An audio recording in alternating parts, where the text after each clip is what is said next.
in your inner space. The next is Viparita Karani 2. In the same position, just stop the rotational movement of your legs. Visualize Swamiji in your inner space. Now, as we enter into Langalasana, just let your feet from the top rest onto the ground above your head. Interlace your fingers in the Parashu Mudra behind your body.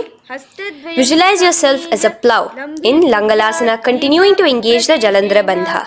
Bhumim karshayet Langalasanam bhavati.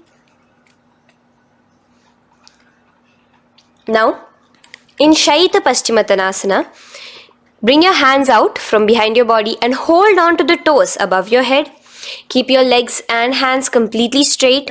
Visualize Paramashiva as Shaita Paschimottanasana is one of the 84 different asanas directly revealed by Paramashiva himself. Continue to do the Murcha Kumbhaka, inhaling and exhaling with the Jalandhara Bandha.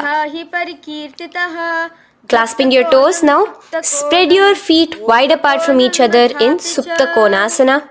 Visualize Swamiji in your inner space. Bring your feet back together as we enter into Chakrasana. Clasp your ankles, keeping your legs and hands completely straight above your head. Visualize yourself as a chakra, a wheel in Chakorasana. Now slowly rest your back onto the ground. Keep your legs raised up in Supta Prasarita Padangushtasana. Clasp the respective toes in the Prana Mudra with your index and middle fingers and spread your legs out wide apart from each other. Visualizing Swamiji in your inner space, restart the Ujjayi Kumbhaka where you're inhaling and exhaling, making the sound of an ocean. Bring your feet together in Supta Padangushtasana in the same position, continuing to visualize Swamiji in your inner space.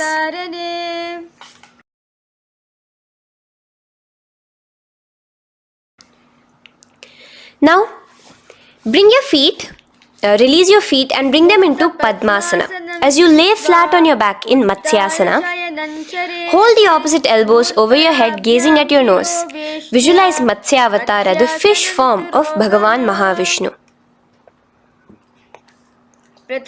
Now in the same position, put one hand over the other, extend it straight above your head. As you visualize Lord Rama in your inner space, continue to gaze at your nose. Now, slowly bring your hands to your hips as we enter into Sarvangasana. Lift your hips and legs up into the sky, crossing your legs in Padmasana.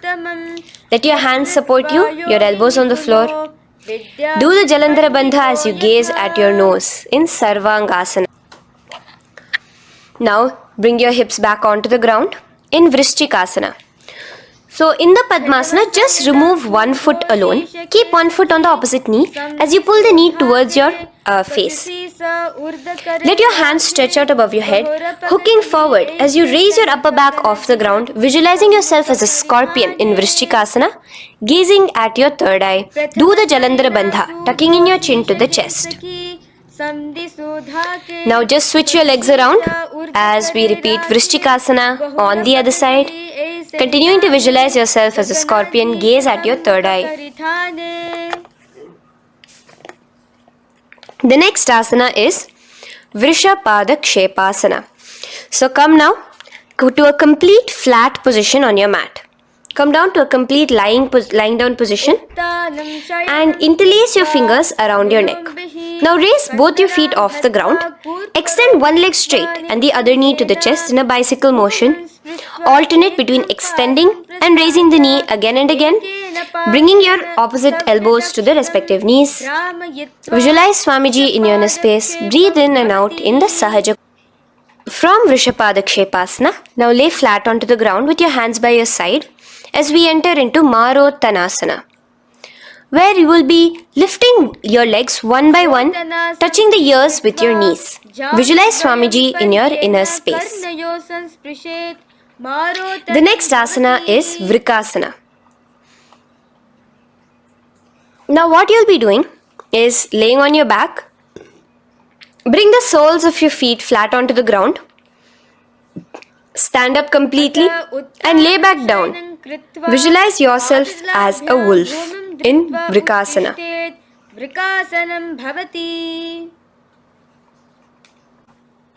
Now, come back to a seated position as we enter into Luthasana, where you are going to be quickly throwing your legs above your head as you roll over completely, finishing in a prone position. Do this a couple of times. Come forward, roll over. Come forward and roll over again. Visualize Swamiji, the Supreme Pontiff of Hinduism, in your inner space. Now, take a moment to relax. Lay on your belly with your toes extended in Sarathasana. Keep your hands onto the ground by your shoulders. Now here, contract your lips and make a sound like a flute, whistling while inhaling. Visualize yourself as a ratha, as a chariot carrying warriors into battle for dharma on your back. Now from Sarathasana, let us enter into Dehal Ullanghanasana. So place your palms on the ground and bring yourself to a plank position. Jump your leg forward and back between your arms, visualizing Swamiji in your inner space. Jump forward now. When your legs are between your hands, stand tall.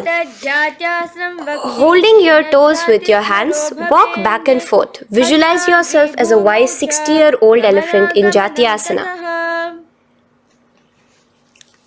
Now come to a standing position. The next is a beautiful karana, the Lolitika karana. So keep your knees bent, feet pointing outwards again in the Aramandi position. Bend your elbows, keeping your hands at the chest level. Now swiftly move your arms across the body, bringing it back to the center and tilt your head back. Opening your chest up towards the sky, move your head in all the directions. Now stand back straight as we enter into Sarpasana. So stand erect like a rod with your arms by your side, hands touching the thighs. Visualize Devi, Kundalini, raising up and curling upwards around your body in Sarpasana. The next asana is Ushtra Sadanasana. Lean forward and down, standing on top of your palms. Begin to move and walk like a camel, visualizing yourself as a camel. In the same position, continuing to walk around, switch your visualization to visualizing yourself as a horse as you start to walk around like a horse in Ashvasana. Now raise up tall as we enter into Kapota Nitakasana. Interlace your fingers behind the back, pulling them down towards your calves. Open up your chest. Keep your hands in the Parashamudra. Visualize yourself as a soaring bird diving down in Kapota Nitakasana. Now, stand tall as we enter into another Karana here, the Tala Pushpaputam Karana. Bring yourself to the Aramandi with your hands in the Namaskara Mudra. Simultaneously now, open up your palms while raising one heel off the ground, slightly lowering the waist and shoulder of the heel you have raised. Visualize you're offering a bouquet of flowers to Paramashiva as you come back to a standing position and repeat this on the other side. Let's do this a few times, offering flowers to Paramashiva. Now, come to a standing position. Stand straight and bring your hands together in the Namaskara Mudra. Slightly lean forward. Visualize yourself as a rhinoceros. Your hand is the horn as you gaze at your nose in Khadgasana. The next asana is Uttanottanam. So come to a standing position and sit down all the way as low as you can to the ground and stand up. Do this again. Sit down. Stand up and again, sit down, stand up. As you gaze at your nose throughout this. The next asana is Musalasana. Now come back to a standing position. Raise your hands above your head, Paralam sthitva tall, urdhvam as you jump up and down repeatedly. Visualize yourself as a mace. Jump here in Musalasana. The next asana is Uchirshaka. So come back to a standing position. Pull the sole of one foot towards your belly. Now with the other leg, sit down and stand up. Release the leg. Pick the other leg up, pull it towards your belly, sit down and stand up in Uchirshaka as you visualize Swamiji in your inner space gazing at your nose. The next is a Karana, which we will be entering into the Parshvajanu Karana. So again, bringing yourself to the Aramandi position, bend and lift one knee towards your chest, pointing the toes downwards.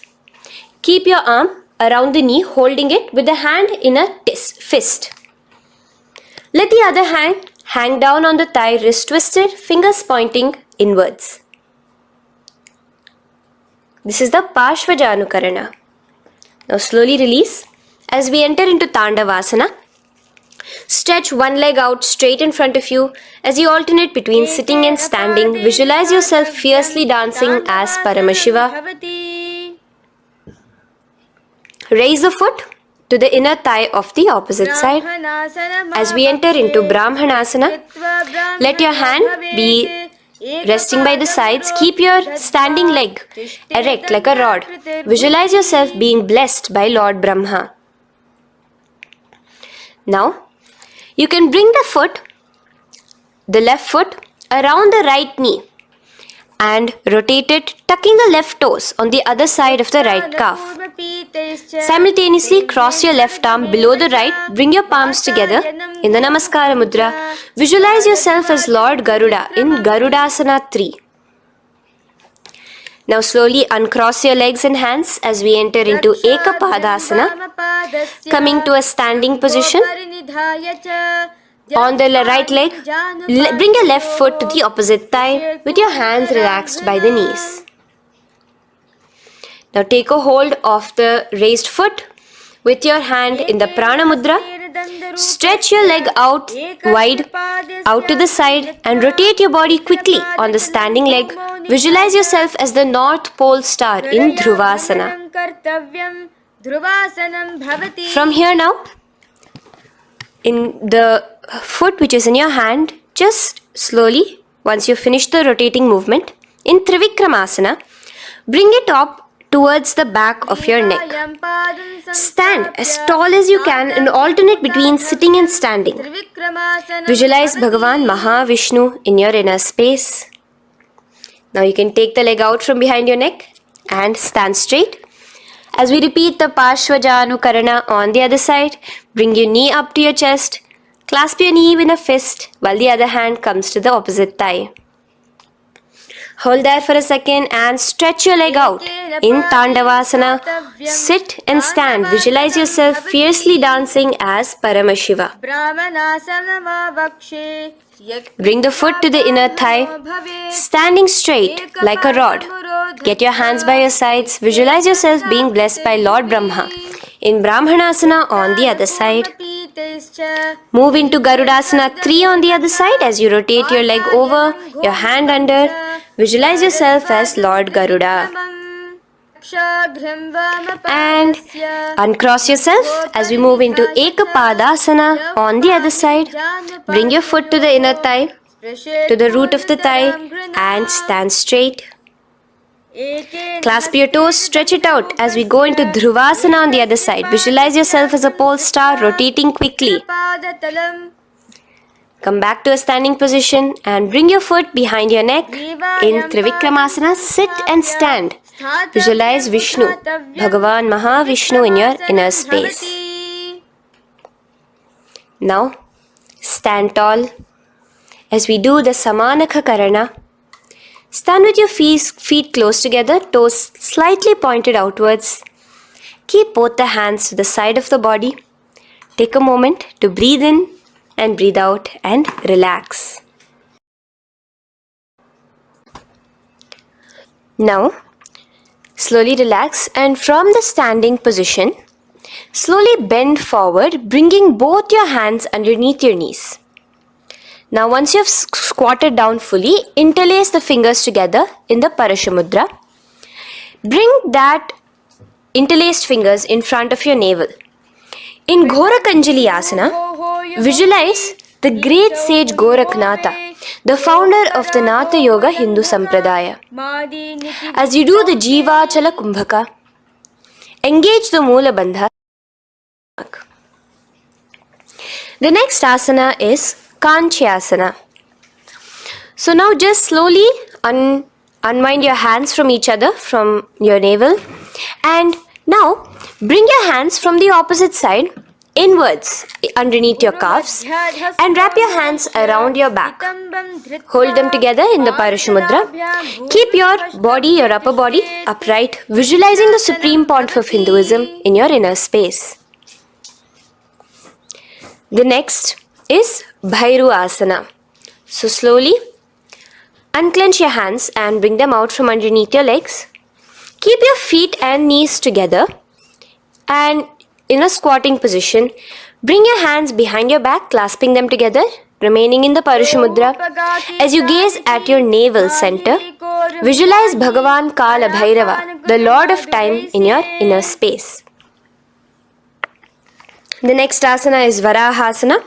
Now to gain your balance, you can lightly spread your legs apart and bring your hands to the back of your behind you in the Anjali Mudra, palms together.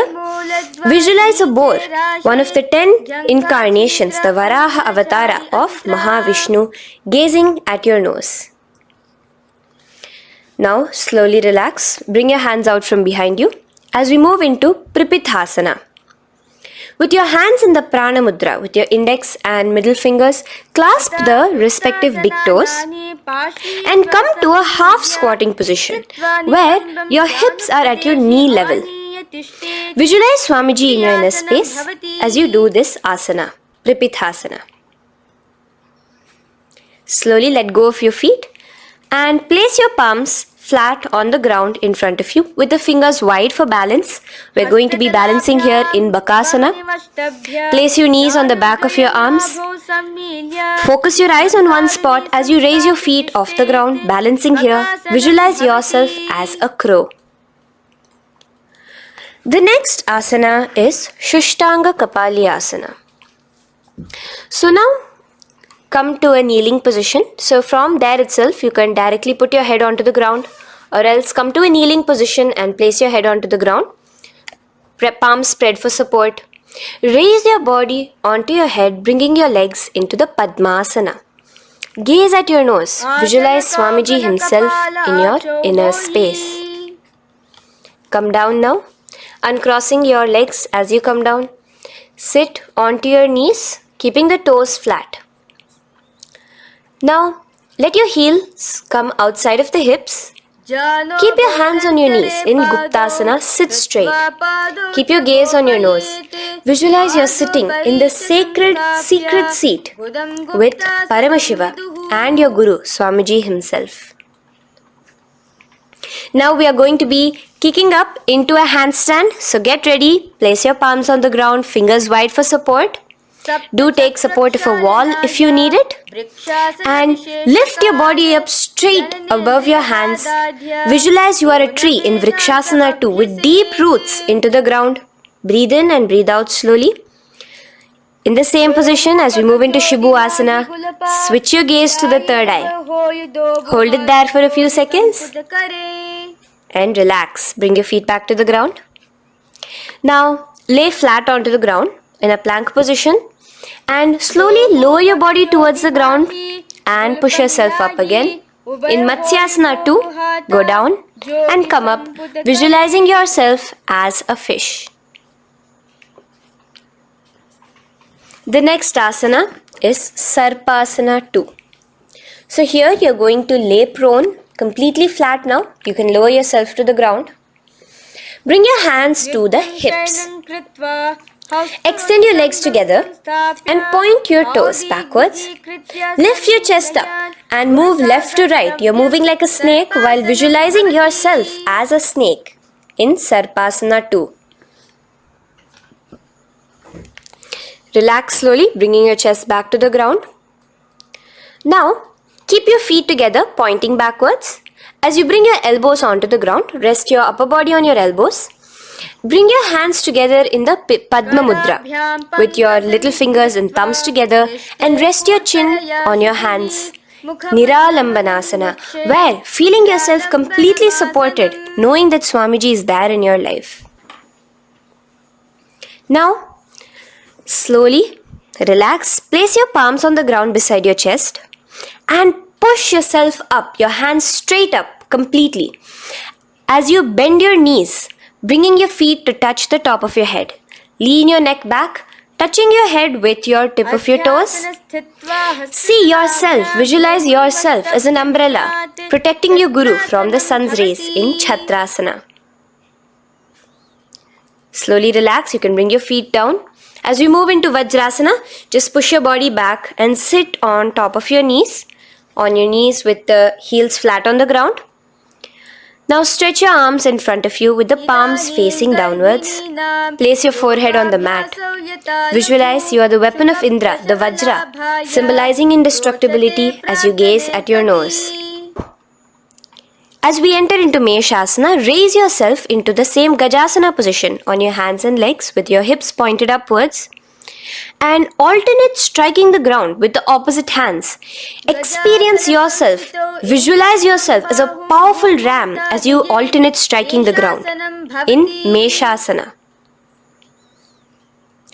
Now stop striking the ground, bring your palms down again. As we move into Ajasana, kick your legs off the ground and lower your forehead to the mat.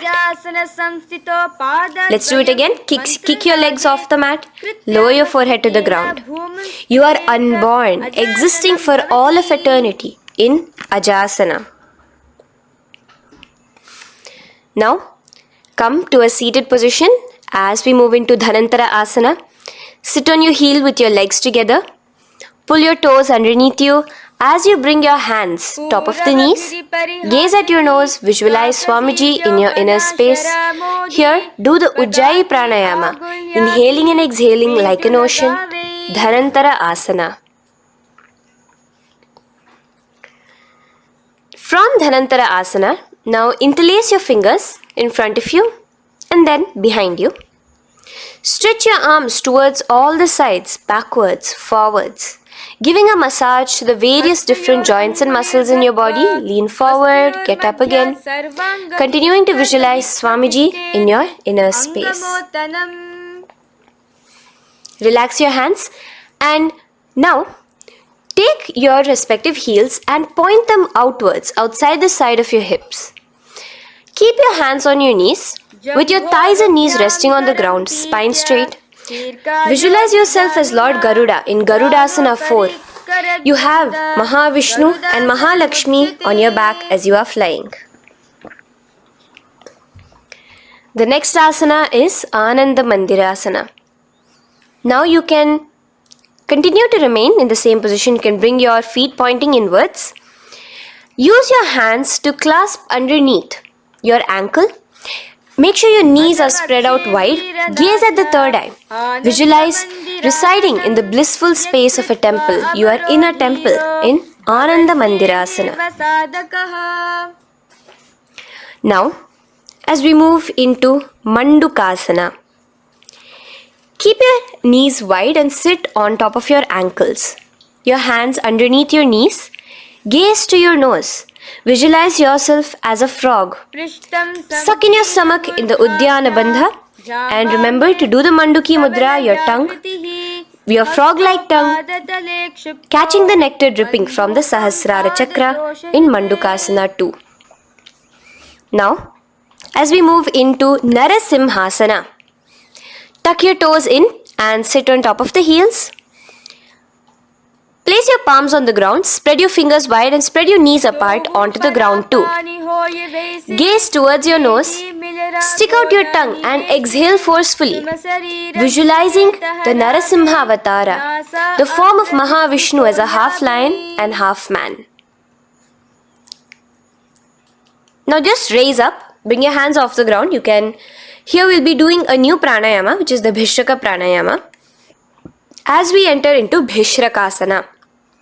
So continue to keep your knees and feet on the floor. As you bring your hand up to your face, make a hollow of your palms and place it over the mouth. Keep your thumbs under your teeth and close your lips. Gaze to your nose. Inhale through your left nostril, exhaling through the mouth. Gaze at your nose again. Visualize yourself as Devi, presiding over any and all minuscule fears you may have within you. Now moving back into the Ujjayi pranayama, let us do Makadasana. So you can take your hands off your face and slowly remaining in the same position, bring it to your armpits. Bring your fingers to your armpits. Imitate as if a monkey is scratching. As you gaze to your third eye, visualize yourself as a playful monkey in Makadasana. From Makadasana, let's move into Vajra Sangharasana. So you can slowly lift your knees off the ground, just balancing on your toes, sitting on the heels. Bring your hands behind your back and clasp the opposite elbows. Gaze to your nose, embody a diamond, visualize yourself as a diamond-like strength for yourself and your Sangha. The next asana is Khanjanasana. So now you can uncross your hands, rest on top of the heels with your knees on the ground. Keep the toes down, ankles crossed behind. Place your palms on the mat to your side. Suck your stomach in the Uddiyana Bandha as you gaze at your nose in Khanjanasana. Now, you can uncross your ankles and just sit with your toes flat. Keep your knees wide on the floor. Rest your hands on the knees. Just relax the Uddiyana Bandha, just sucking in your perineum in the Mula Bandha. Gaze at your nose, visualize yourself as a turtle with a stable body and mind to live for hundreds of years. And without changing anything in your physical posture, just visualize yourself uniting with Swamiji himself in Yogasana. Now, raise up onto your knees, cross your ankles behind your back until the feet are coming towards the opposite knees. Now, bring your hands behind you and hold on to the calves with the fingers inside, the thumbs outside. Gaze at the third eye as you visualize yourself in a space of oneness with Paramashiva himself as Swamiji. Now you can uncross your ankles, come back to us standing on your knees as we enter into Ushtrasana 2. So now, in a kneeling position, bend backward, hold your ankles with your hands. Keep your arms straight. As you push your hips forward and tilt your head backwards, visualize yourself as a camel in Ushtrasana 2. Slowly, in the same position, lower yourself onto your back in Jatyasana 2. As you are lowering yourself, experience yourself as a blooming lotus. Bring your head, the back of your head onto the mat. Gaze to your nose. Now, let's move into Viratasana. So, try your best to do this without the support of your hands, but you can use Jatyasana and back down. Raise up and go back down. As you gaze at your nose, raise up and go back down. Visualize Swamiji in your inner space. Now from Viratasana, raise your hips up higher, bringing your forearms onto the mat behind you in a short back bend posture. Hold the back of your heels in Kapotasana. Visualize yourself as a beautiful dove, a Kapota, in your inner. As we move on from Kapotasana into Varasana. So stand upright on your knees with the toes tucked. Hold your arms with the opposite hands. Gaze at your nose. This is the boon fulfilling posture. Visualize your boon becoming a reality directly from Paramashiva himself in Varasana. Now, keeping your knees together, toes tucked, just lean forward, bringing your head onto the mat, holding your head with your hands. Visualize yourself as a boar, as the Varaha avatar of Bhagavan Mahavishnu in Varaha Asana 2. Now, just kick your legs off the ground as we enter into Mundasana. Raise yourself up into a headstand posture, visualizing yourself as a lopped tree. Gaze at your nose. Breathe in and out in the Sahaja Kumbhaka. Slowly come down now. Relax. Come to a kneeling posture. Sit on your heels. Bring your head down beside your knees, your elbows adjacent to the knees, your hands holding your head. Exhale through your mouth as you gaze at your nose, visualizing Swamiji in your inner space in Andhasana. Now from here, push yourself off the mat as you come lying prone on your belly. Let your arms be extended straight out, and together lift your thighs, arms and chest off the ground, stretching your body, balancing there. Visualize yourself as a locust in Viparita Shalabhasana. The next asana is Kapalasana. So slowly lower yourself back to the ground. Now, laying on your belly, bring your arms to your side, palms downwards. Keep your forehead on the ground and your chest on the mat. Only lift your legs up into the air. Only your legs are lifting up. Visualize yourself as a skull. You are a mind with purified thoughts, a strong will to attain enlightenment in Kapalasana. The next asana is Akasha Kapotasana. So now, in the same position as you are, let your arms be straight out behind you. As you kick your legs up and over your head, bring your feet slowly to the mat in front of you. Push yourself, balance there. Visualize yourself as a free and open flying dove in Akasha Kapotasana. Bring your legs back out as you lay flat on the mat. Now push yourself onto your knees. Place your forearms on the ground and your chest down such that your navel is touching your knees. Be sturdy, visualizing yourself as a sparrow in Chatakasana. The next asana is Vrishchikasana 2. So your forearms are on the ground. Now slowly raise to your toes and kick your legs off the mat. Slowly lowering your legs to your head. Visualize yourself as a scorpion as you balance in Vrishchikasana 2. Slowly release yourself, coming back to the ground as we enter into Vrishasana. Sit down on top of your right heel and let your left foot remain outside of the hip, the ankle to the side. Place your hands on the mat, visualizing yourself as a bull in Vrishasana. Now, bring both your knees underneath you, sit on both your heels, cross your left leg over top of the right lightly, and in Lolasana, push yourself off the ground. Your knees are off the ground, you're just balancing on your hand above the mat. Visualize Swamiji in your inner space. Lower down now. Bring the left foot now outside. Bring the right foot out and sit on your left heel now as we do Vrishasana on the other side. Visualize yourself as a bull. From here, let us get into a very powerful asana, Balagunasana. So, place your left toes on the ground, sit on the heel of your left foot. Place the right foot flat with the knees raised towards your chest. Maintain your palms on the respective knees. Be upright. Visualize Balagunahai, one of the 84 siddhas in your inner space in Balagunasana. Now come to a squatting position. Let your feet be flat as you bring your elbows under your thighs and calves, wrapping it around your shins. Hold on to your ankles from the outside in Grahasana, visualizing yourself as an entire planet. Now, you can unwrap yourself as you sit on top of the opposite heel in Balagunasana on the other side.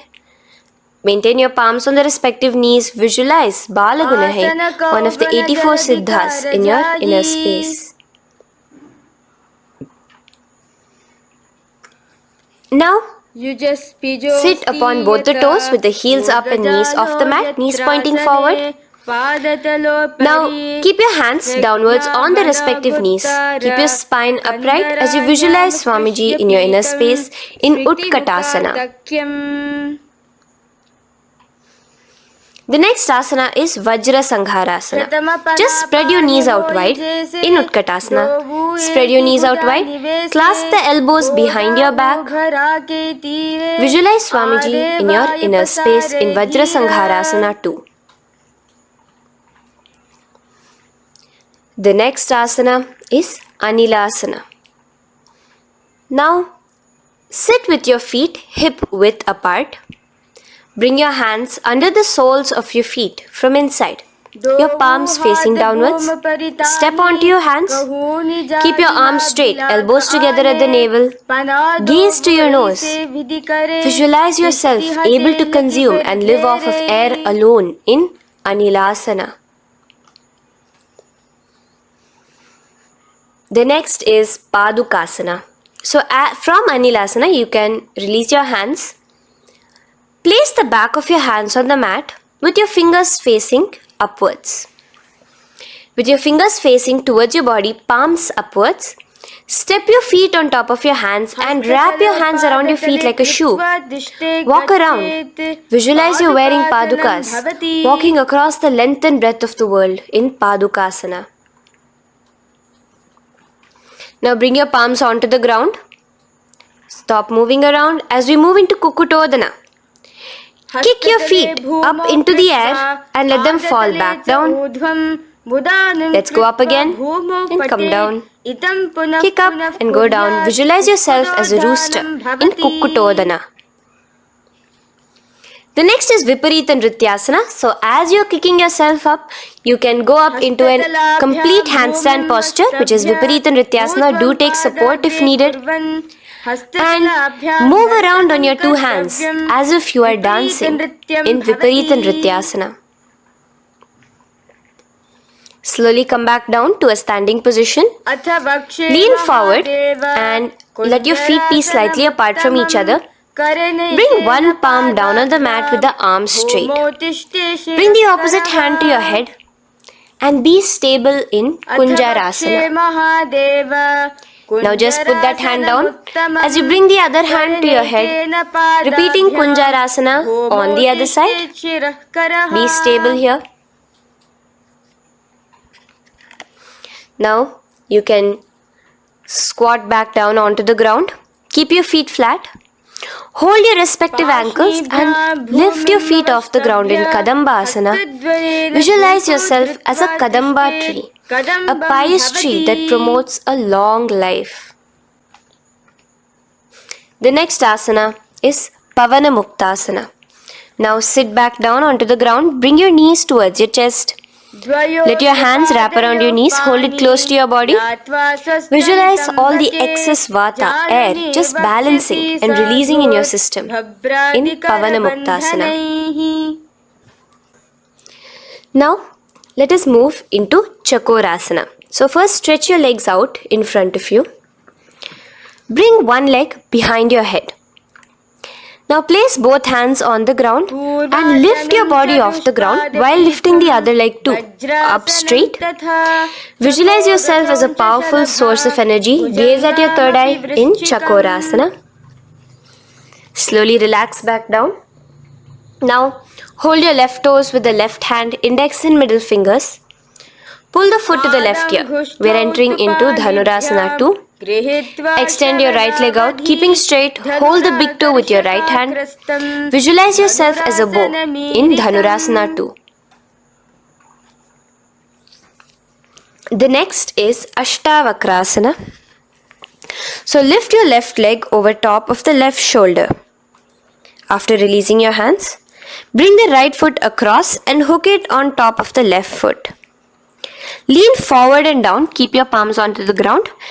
Extend your legs out to the left. Lift your head up and chest. You're completely balancing only on your hands as you visualize yourself as a flying crane in Ashtavakrasana. Now slowly relax down. From here, bring your right foot to the left thigh and your left foot flat onto the ground. Knees raised up. Have your left shoulder underneath the respective leg and place your hands flat on the ground. Gaze towards your third eye. Visualize you are immortal, able to exist solely from prana alone in pranasana. From here, moving into Parshva Matsyendrasana. Place your right foot at the root of the left thigh. Then the left leg by the side of the right knee. Hold the left leg by the right hand. Twist your body out. Remain steady here, gazing at the third eye. Visualize Matsyendranatha, the great Rishi, Yogi, master of Hatha Yoga, in your inner space. Now slowly unwind yourself.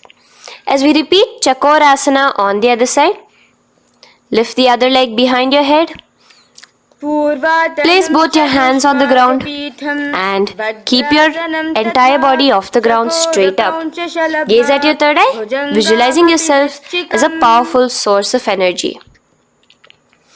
Now relax back onto the ground. Let's repeat Dhanurasana 2 on the other side. Clasp your respective hands with the feet.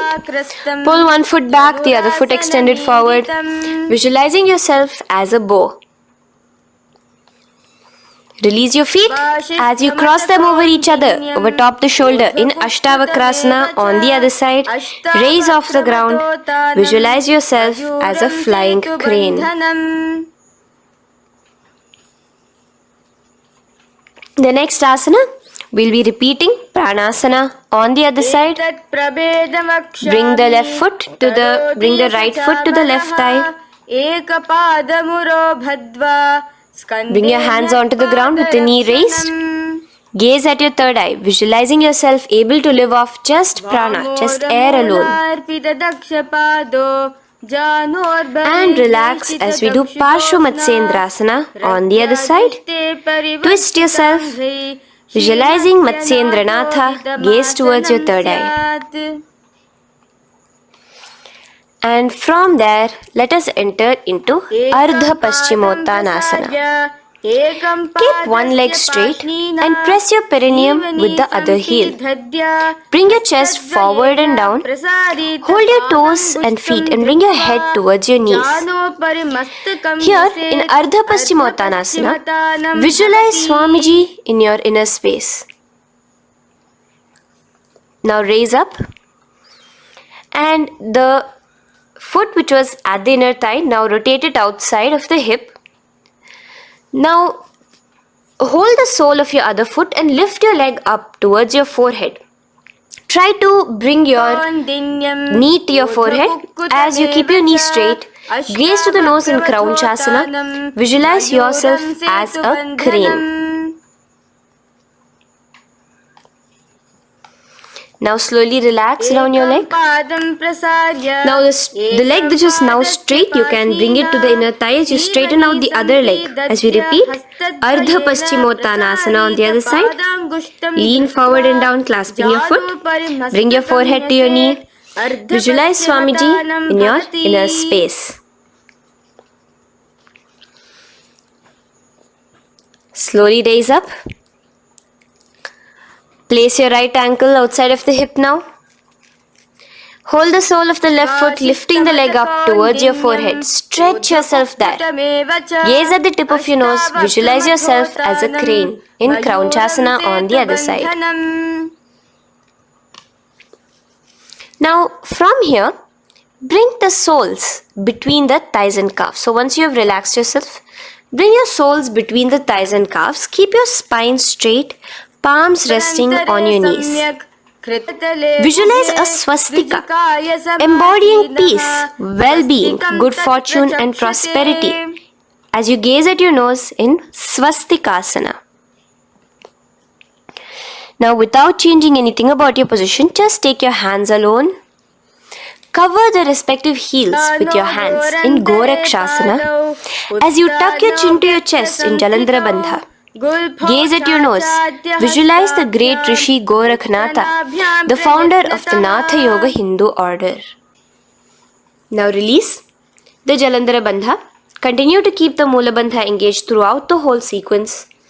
As you raise one foot to the opposite thigh, Bring your hands to your face in the Shanmukhi Mudra, closing your eyes with your index finger, nose with the middle finger, ears with the thumbs. Gaze at your third eye as you meditate on Swamiji himself, the Supreme Pontiff of Hinduism. Now release the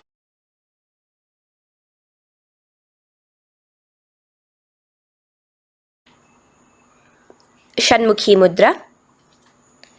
And in Yogasana 2, bring your legs into the Padmasana position over the opposite thighs. Keep your hands flat onto the ground beside your knees with the palms facing upwards. Sit straight, gaze at your nose. Here we'll be starting the Kakachancha Kumbhaka, where your inhalation will be through your tongue wrapped like a pipe, and your exhalation will be through your nose. From Yogasana 2, now keeping your palms beside your body, just switch them around to be flat on the ground and push your entire body off the ground, balancing. Visualize yourself as a rooster in Urdhva Kukkutasana. Now relax down, come back to a seated position on the floor, keeping your legs in Padmasana. Insert your hands through your knees and place them on the mat. Remember, do not lift your body up, just stay seated down there. In Siddha Harituliyasana, gaze to your nose, visualize Swamiji himself in your inner space. From there, let's enter into Hamsasana, where you will actually be pushing yourself off the ground. Lift your thighs up high above your shoulder, above your elbows as much as possible. Gaze to your nose, visualizing yourself as an elegant swan in Hamsasana. Now release yourself. Now, do not take your hands out from between your thighs and calves. Just go onto your knees and reach your hands behind your body with your fingers interlaced in the Parashamudra. Bring your forehead to the floor as you gaze at your nose. Visualize yourself as Lord Paramashiva's bow in Karmukasana. Now, slowly come back to the seated position as we move into Kurmasana 2. Keeping your hands in between your thighs and calves, bend your elbows and hold your respective shoulders with your hands. Visualize yourself as a turtle, a stable body and mind to live for hundreds of years. Now in the same position, just engage the Jalandhara Bandha, tucking your chin to your chest as we move into Granthi Bhedasana, gazing at your nose. Rejoice, knowing you are in Paramashiva's secret knot posture. And from there, release the Jalandhara Bandha as you roll onto your back. Keep your hands on the shoulders, laying flat on your back. As you visualize yourself as a turtle on its back, playful, gaze at your nose in Uttana Kurmasana.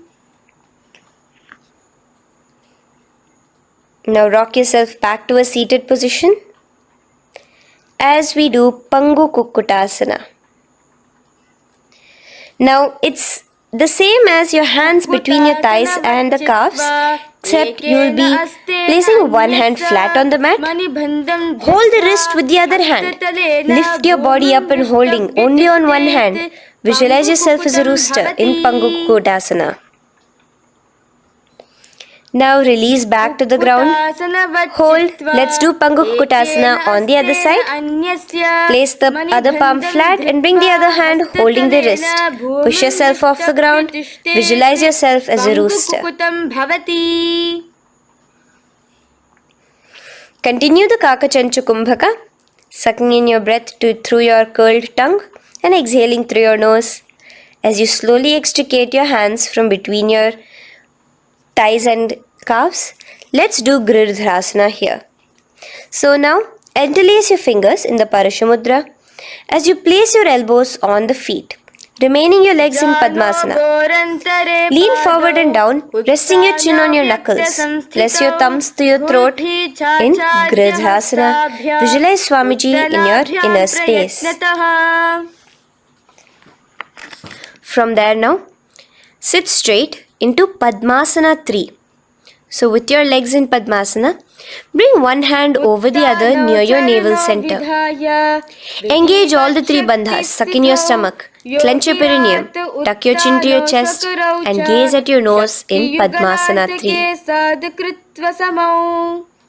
Slowly now, as we move into Padmasana 4, bring your hands to the respective knees. Release the Jalandhara Bandha and release the Udyana Bandha, just engaging the Moola Bandha alone. Visualize Paramashiva in your inner space as you gaze at your nose in Padmasana 4. Now we'll be entering into Karmukasana 2.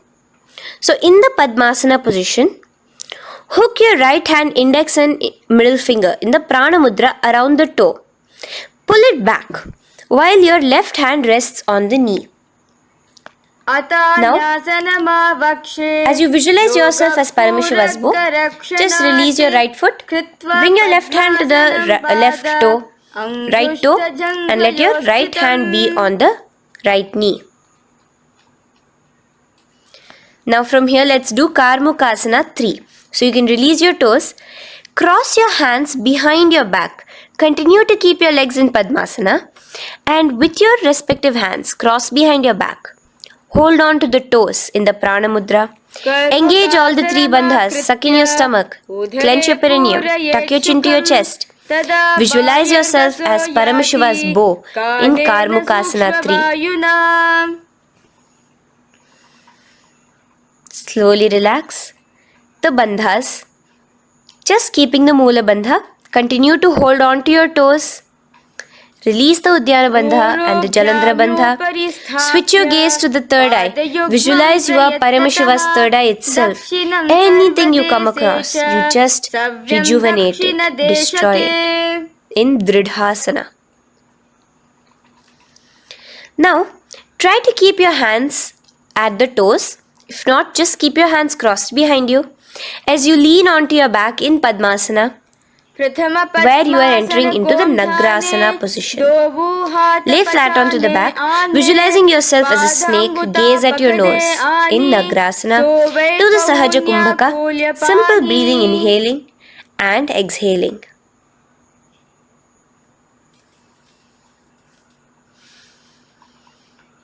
Now bring your knees to your chest.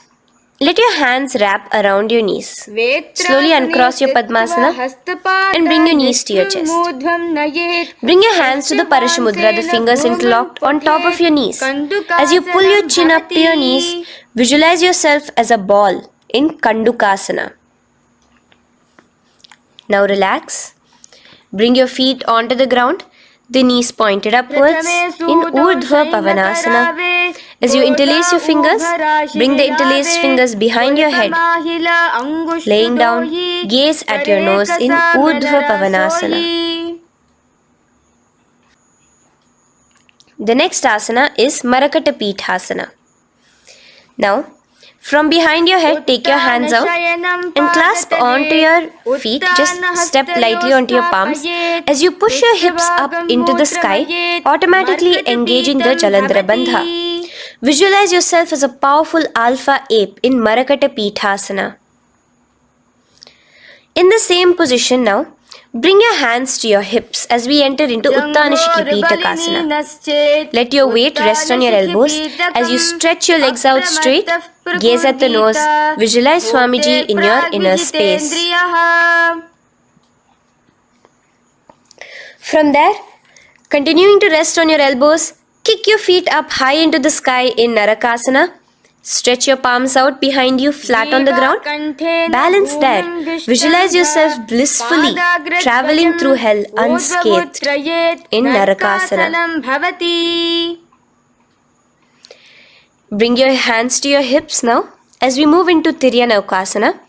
Angling your legs down at an angle, visualize yourself as a boat crossing the ocean of samsara in Tiryanaukasana. Now from there, come back straight as we enter into Dhwajasana. Keep your legs up high above your body, your hands stretched out down behind you.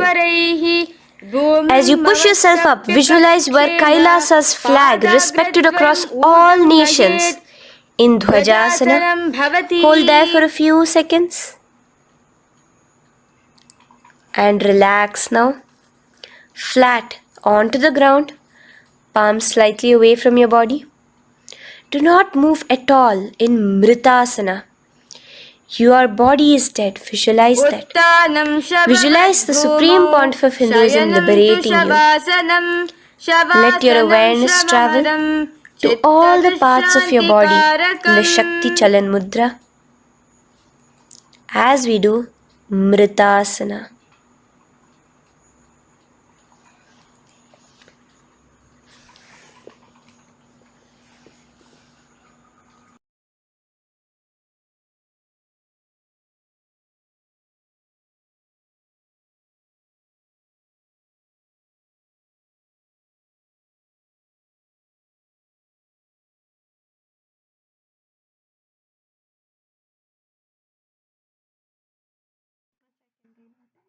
Om Purnamadah Purnamidam Purnat Purnamudachyate Purnasya Purnamadaya Purnamevavashishyate Om Shanti Shanti Shantihi Harihi Om Tat Sat Sarvam Bhagavat Shri Nithyananda Paramashiva Padukarpanamastu Om Nithyanandam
नित्यानन्दं परमसुखदं केवलं ज्ञानमूर्तिं द्वन्द्वातीतं गगनसदृशं तत्त्वमस्यादिलक्ष्यम् एकं नित्यं विमलमचलं सर्वदी साक्षिभूतं भावातीतं त्रिगुणरहितं सद्गुरुं तं Namami.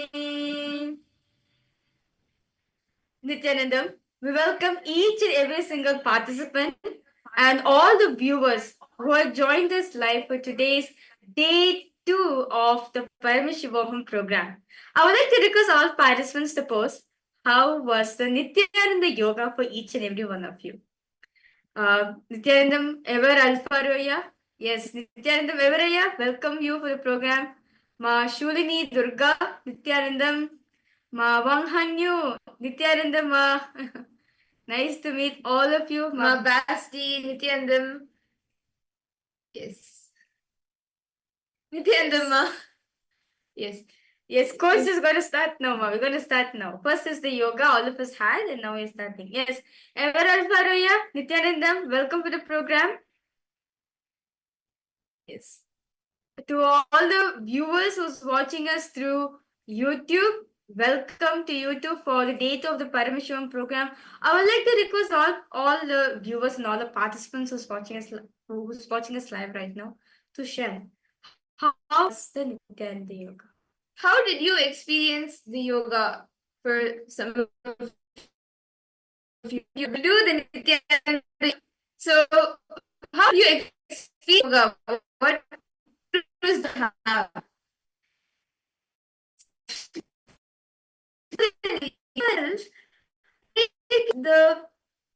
the group body, the science of enlightenment,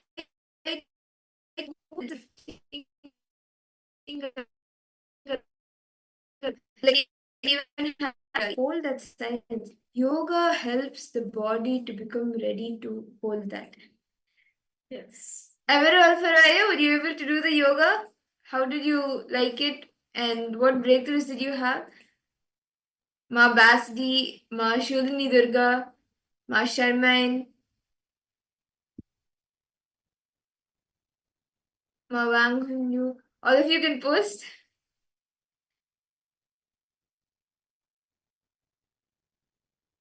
Yes. Okay. Okay. See, actually, if you do the yoga every day, you will see, sometimes, see, in the Nithyananda yoga, there are 12 components. Sometimes one or two, you may be like, okay, I'm doing the japa, I forgot the visualization. I'm doing the visualization, I forgot the pranayama. But as you start doing every day, when those 12 components become a part, like when you're able to do all the 12 components of the Nithyananda yoga, you will see how like actually doing one component itself brings uh so much benefits to the body. Doing all 12 components, you will see you have like a really huge breakthrough, not only physically but even mentally, and in all different aspects of life also. You will start seeing that you start having breakthroughs. And in that same space that we are in now after the Nithyananda yoga, we will be entering into the power manifestation. Yesterday, all of us were initiated into the different powers. We learned about the science of power manifestation, and we were initiated into the Shiva Diksha. And Swamiji blessed us all with the different initiations. And every day, all of us will be starting our day with power manifestation. Right after the yoga, we will be starting our day with the power manifestation. We will be starting with the power of the third eye reading. And then throughout the day, we will be manifesting different powers. So, can I request all the participants to quickly bring your eye band? You can bring your eye band or a cloth with which you can tie your eyes. And we will be entering into the power manifestation. See, this power of third eye, the third eye reading, it gives you the ability to see anything not only in front of you, but even far off distances with your eyes closed. Actually, throughout the next few days, you will even be learning different powers like remote vision, body scanning. For all of this, see, the third eye is not just limited to something in front of you. It can even see far off distances. And anything, like even if you keep a partition and all of that, you'll be able to see. So with your eyes closed, with your eyes blindfolded, whatever is there in front of you or around you, you'll be able to start seeing that. So can I request all the participants to please quickly bring the eye band or any cloth with which you can tie your eyes. Today, all of us will be seeing numbers. So we will be projecting a few numbers to all of you. And what you will be doing is you will be seeing through your third eye what the number is what number is being projected. So can I request all the participants to now please close your eyes. Sit straight. And intensely chant the Mahavakya. Just connect to the space of oneness with Swamiji. In the pure space of unclutching. Just become a vessel or like a something that Swamiji can flow through you. Just become a vessel for Swamiji to fill you. Become an instrument for Swamiji to flow through you.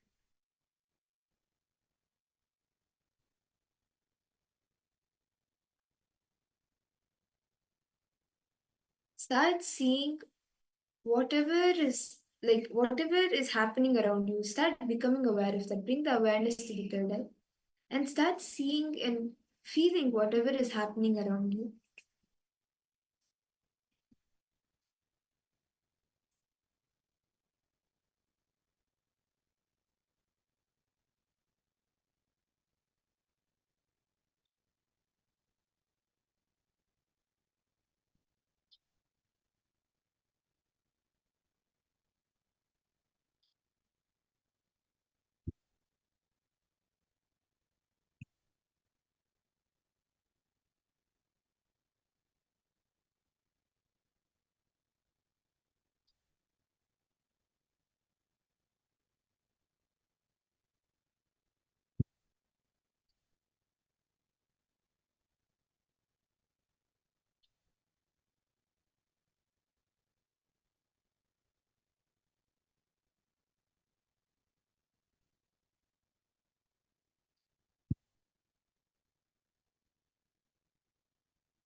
Yes.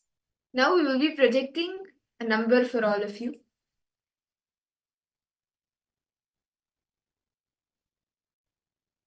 Whatever Swamiji shows you in your third eye, it could be the color and the number itself. But whatever Swamiji shows you, start verbalizing that. Do not make any guesses. Just as Swamiji reveals to you, exactly that, without any filtering, without any changing, just reveal that.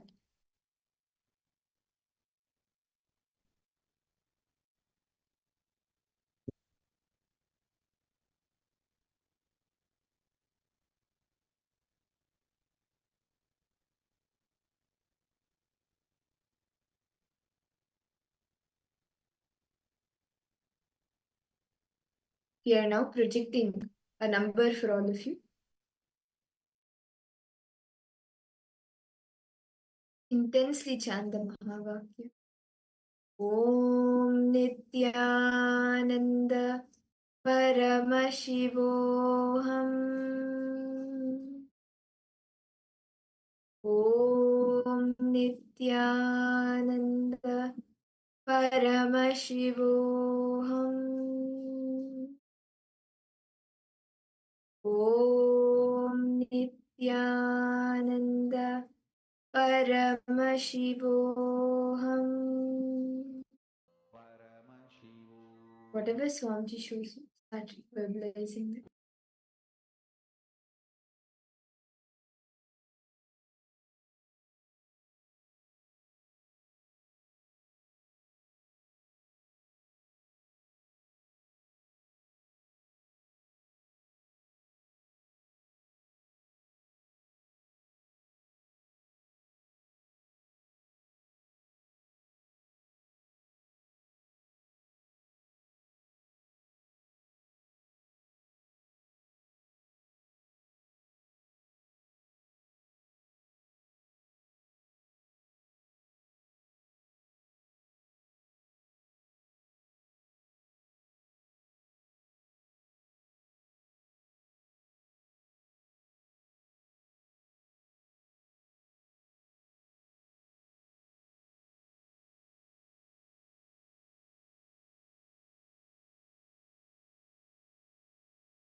Nithyananda Paramashivoham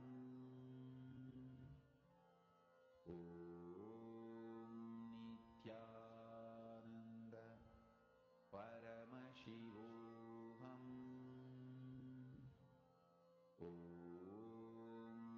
Nithyananda Paramashivoham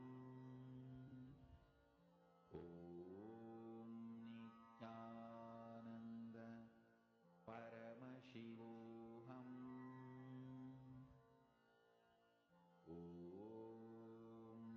Nithyananda Paramashivoham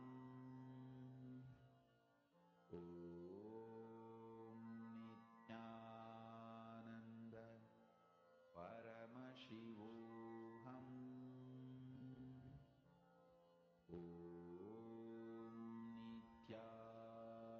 Nithyananda Paramashivoham Nithyananda Paramashivoham Nithyananda. I request all the participants to now please relax. You can open your eyes, and all of you can detail out in the chat what was the number that you were able to see. What did Swamiji reveal to you? How did he manifest through you? Can I request all the participants to please post in the chat? Ma Wang Hunyu, Ma Ma Basdi, Ma Shulni Durga, Nithyananda, Ma Eberel Farwaya. Okay, 3. What else? Yes, Ma Aghora Rupani, Nithyananda, Ma Siavu, Nithyanandam. Nice to see all of you here. Ma Gabriel Harris, Nithyanandam. Okay, 3 with lights in it. It's that red. Is red. Okay. What else? Ma Basdi and Ma Wang Hunyu. All of you can post. What else did Swamiji share? What else did Swamiji show you?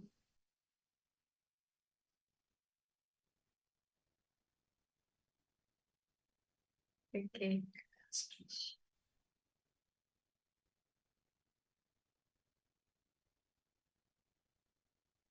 Okay. You're able to see. Okay, 1 minute more, Wang Hanyu. I'll just see your message. There's a lot of energy to turn your eyes and body 3 times. Okay. Okay.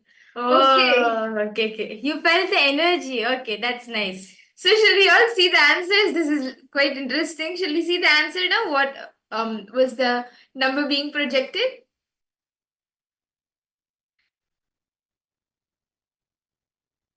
Okay. So the number which is being projected for all of you is 3, number 3. And you can see the 3 is in red color outline and it's like a purple color background. And all of you have gotten spot on. That's wonderful. Ever Farwaya, Ma Ananda Gurni, Ma Wang Hunyu. Ma Wang Hunyu, you actually what you saw was interesting. You maybe didn't see the exact number 3, but you could see like you were feeling the energy 3 times. So that's very nice, Ma. And all of you have gotten spot on. Ma Gabriel. Yes. So should we all do another exciting round? Should we all do another round? I request all the participants to please wear your eye bands. You can tie your eyes again.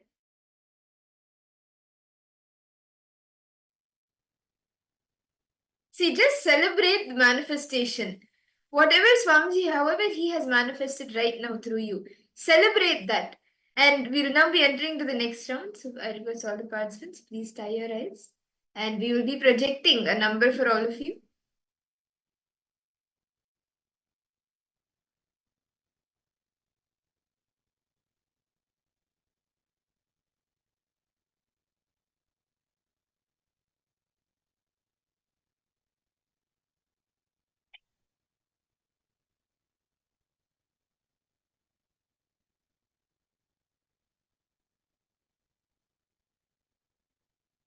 Now we are projecting an image for all of you. We are projecting a number for all of you. I request all of you to please start See, chant the Mahavakya. Intensely connect to Swamiji in the pure space of oneness. And whatever Swamiji reveals to you, start verbalizing that.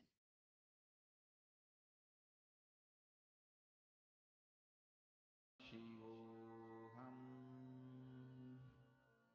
Om Nithyananda Paramashivoham Om Nithyananda Paramashivoham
Nithyananda. I request all the participants to now please relax. You can open your eyes and you can post in the chat what were you able to see? What was the number that Swamiji revealed to you? Everel Faruaya, Ma Basti, Ma Anna fan, Nithyanandam, welcome. Ma Wanghunyu. Welcome, Ma. I see Chinese participants logged in. Nithyanandam to you too. Welcome for the program. I request all of you to post. Yes, Ma Anga Gori Rupini, you can remove your eyes, Ma. You can post what Swamiji is showing to you. 8. 8. Ever Okay. Alpharaya 8. Okay. How about for the rest of the participants? Ma Fang Li Chow, Ma Nithyanandam. Gabriel.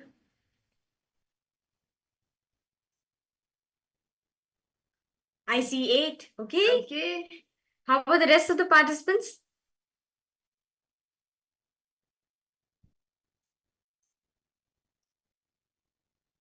Anita Trogger, Nithyanandam to you. Yes, Everett got it. You saw 8. Okay, that's nice.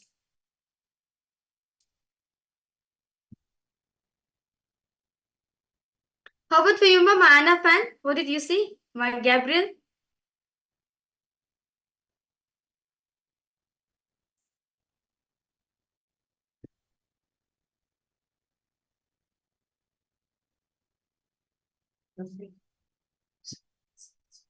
Okay, you saw.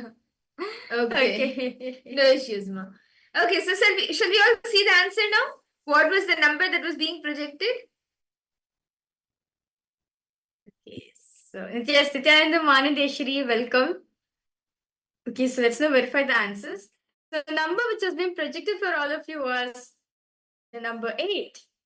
The number 8 is in a neon background, it's in light blue color. And this is the exact image which we are projecting for all the participants. Okay, so that's nice. Evel Faraya and Ma Gabriel and Masia Wu. Yes, you both have gotten spot on. Yes. See, just celebrate the manifestation. Whenever you manifest any power, just celebrate that manifestation. And Yes, I request all the participants even share whatever you experienced during the power manifestation. Like Ma Wang, when you shared how she was able to feel some energy, right? How did each of you experience it? How did Swamiji show you the number? Did it appear to you as a number, or did you see it in a different way? Did you hear it? How did you experience it?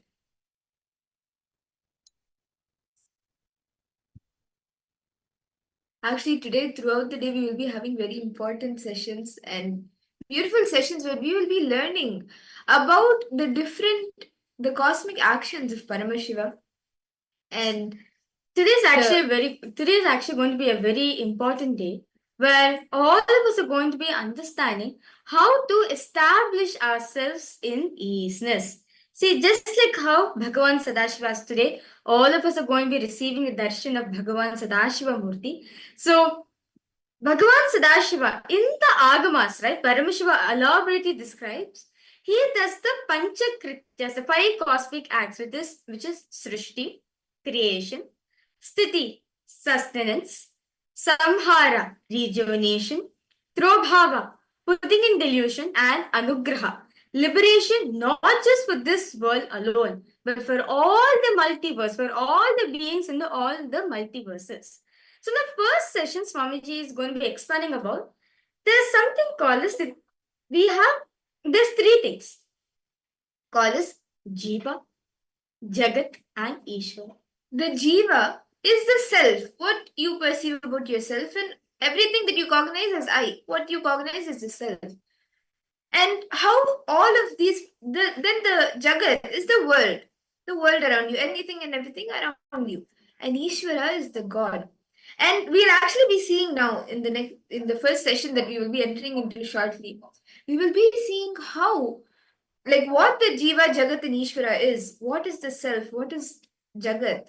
Jiva and then the Jagat, and we will be seeing also Ishvara and how what you cognize and what you perceive as the self in the Jiva also impacts what you think about the Jagat, the world, and about Ishvara, the God.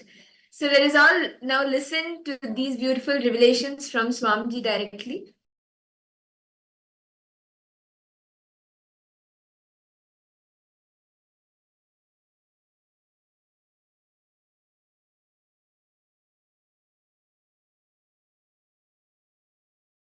Jiva, Ishvara, Jagat. The exact English translation of these three words is self,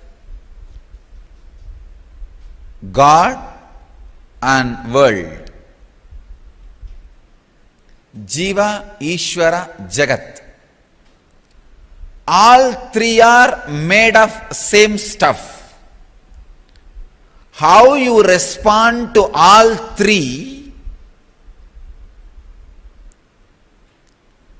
will always be same. Please understand. If you are confused about self, you will be confused about Ishvara, God. If you are confused about self, you will be confused about the world. If you are clear about the self, you will be clear about Ishvara. If you are clear about the self, you will be clear about the world.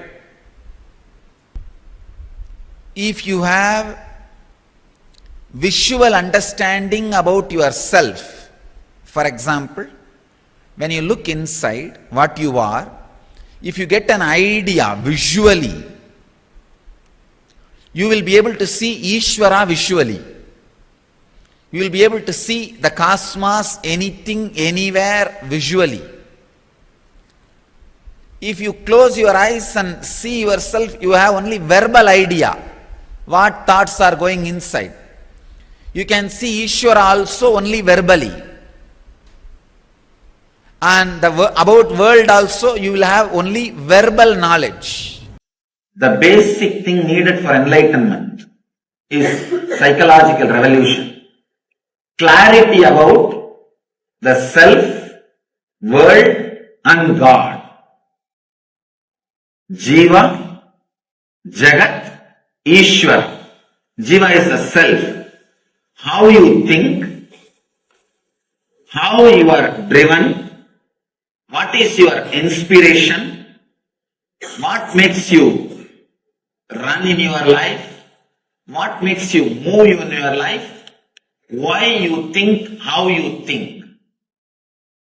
This understanding is Jiva. Then Jagat. How the clarity which happened in me, or the desires and fears I feel in me, how I am going to connect it with the world. If I have some desires, how am I going to get it from the world? If I have some fears, how am I going to avoid it? Avoid those things being forced upon me by the world. That relationship is Jagat. Ishvara means the source for both. The source for individual self and the world is the Ishvara. Achieving that source, all these three is what is called enlightenment. First, having clear understanding about Jiva. Why you think, how you think. This clarity will give you the experience about Jiva. Then, how to connect with the world through your fear or through your greed. Achieving what you want to achieve or keeping away from what you don't want. This is the realization about the Jagat world. The third, Ishvara, which is the source of these two, experiencing it. Actually, it's a very subtle truth, but very strong truth. Just by understanding, it can liberate you. Just a simple understanding, it can solve so many problems, so many things. The click will straight away happen just by understanding. This sutra is the Nitya Sutra. Nitya Sutra means you need to practice it eternally. 25 states of consciousness, Jiva, 11 dimensions of the universe, Jagat, 5 operations of the Sadashiva, Ishvara, Jiva, Jagat, Ishvara. Understanding of all these three and how they meet, how they connect, who means what to whom, what means what to whom, who connects with what in what way. This whole matrix is Maya. Realization of this whole matrix is Sadashivoham. Jiva Jagat Ishvara. And now when they understand the matrix between these three, the experience of Sadashivoham starts as a everyday happening. Please understand, happening means how the 9 body fluids are happening as long as you are alive in this body. Like this Sadashivoham will be one more oozing happening of as long as everything exists. The happening word, that is exactly the description of the word happening in Sanskrit. How the 9 body fluids go on happening as long as you are alive in this body. Anything which becomes that kind of happening in you only is anubhuti. So this matrix of Jiva Ishvara Jagat, realization and mastery over this matrix happening in you is Sadashivoham. Not that when you have an incompletion, you will find completion, you will find solution. No, that is not called happening. That is taking medicine and healing. For example, you have a, what do you call that? Low hemoglobin. You take medicine and then hemoglobin, you become iron lady and then hemoglobin becomes all right. That is medicine. That is not happening. Understand? So when you find incompletion and you go for completion, it becomes all right. That is not happening. The moment hemoglobin starts coming down, automatically body secretes whatever is needed and it becomes all right, is only happening. So now this matrix and mastery over this matrix will become happening in you guys. That is Sadashivoham. When I am introducing, it is only a medicine. Wherever you have a problem, take this and heal, work, breakthrough. It's a medicine. But when this matrix is mastered, it becomes happening.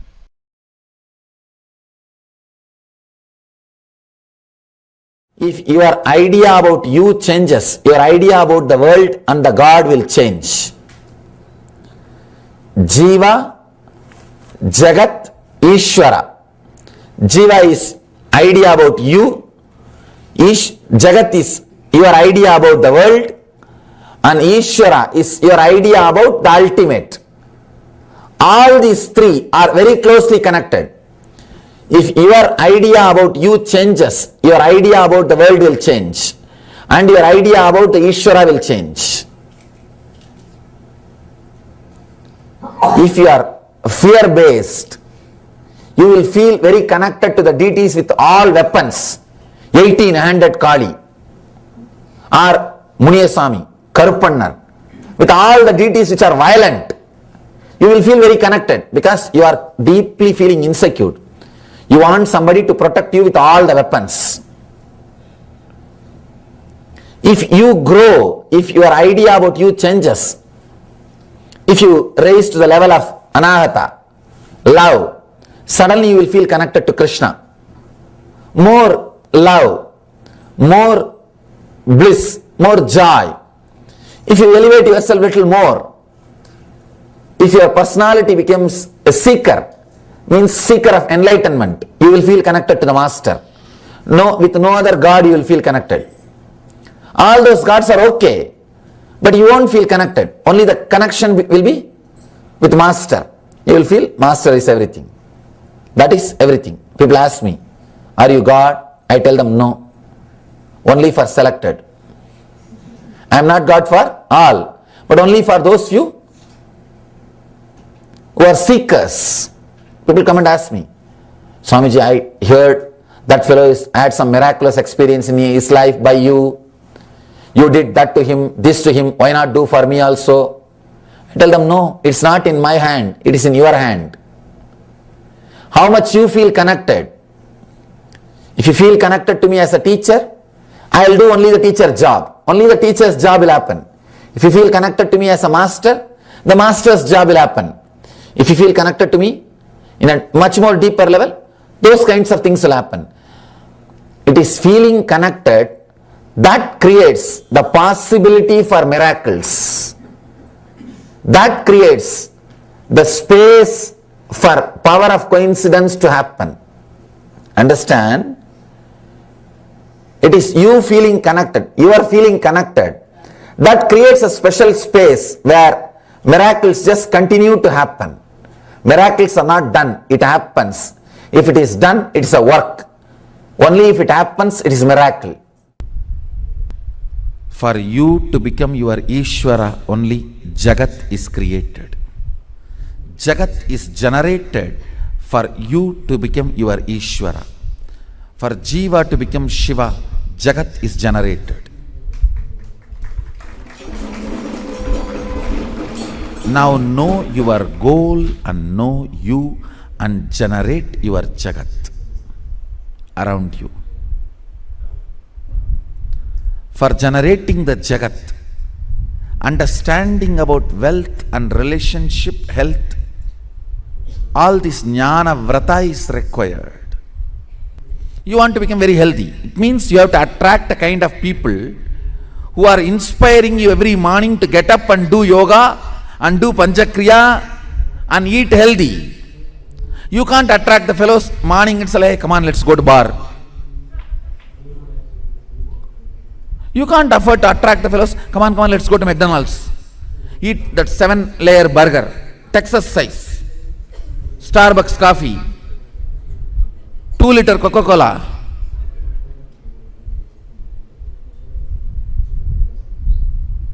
If you attract that kind of friends and that kind of world around you, then don't expect to be healthy. So if you want to be healthy, you need to attract a kind of people, setup, system, place where people are all happy and wake up early morning and breathe that fresh ozone and bend the body, do the yoga and eat healthy, live happily, don't accumulate toxins.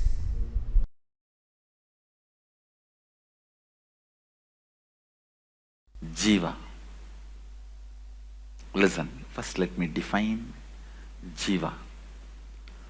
What you perceive yourself as of now to whatever you can perceive you.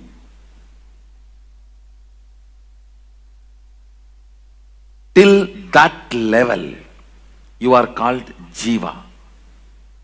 When you cannot perceive yourself anymore individually, separately, you are Shiva. Listen, let me repeat once more. Whatever you perceive as you, as of now, from this point to whatever you can perceive as you, whatever you are perceiving as of now to whatever you can perceive as you. Understand? Even if you perceive yourself as Sadashiva, you are only Jiva. It's within the matrix. There will be a space where you will not perceive yourself as an individual. Only then you are Shiva.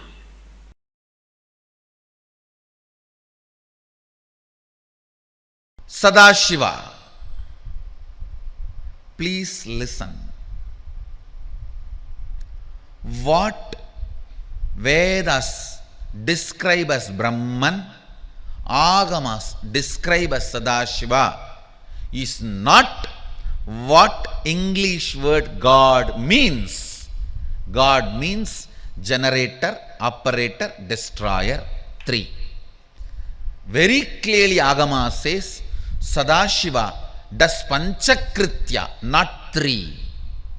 Panchakritya means creation, protection, destruction, delusion, liberation. Srishti, Sthiti, Vinasha, Trodana, Anugraha. Even the word Srishti is not equivalent to creation. Even the word Sthiti is not equivalent to operation. Even the word Vinasha is not equivalent to destruction. Even that is a mentally retarded, handicapped version. The word God is not equivalent to Sadashiva.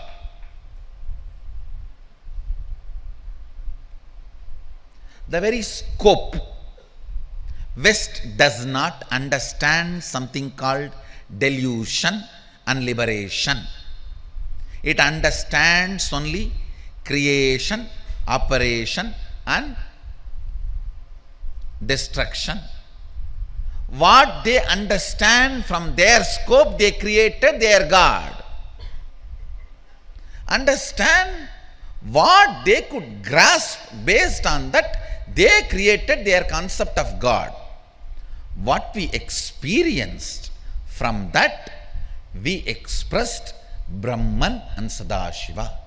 So the Brahman in Vedas, Sadashiva in Agamas is not described, presented properly by the word God. I am first making this statement clear. So, the moment I have discarded even the word God, where is the question of getting absorbed into that God? Understand,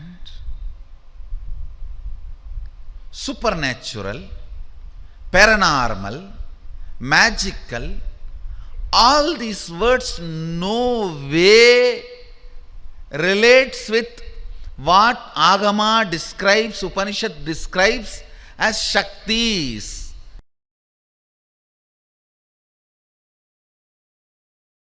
Let me enter into the Satsang.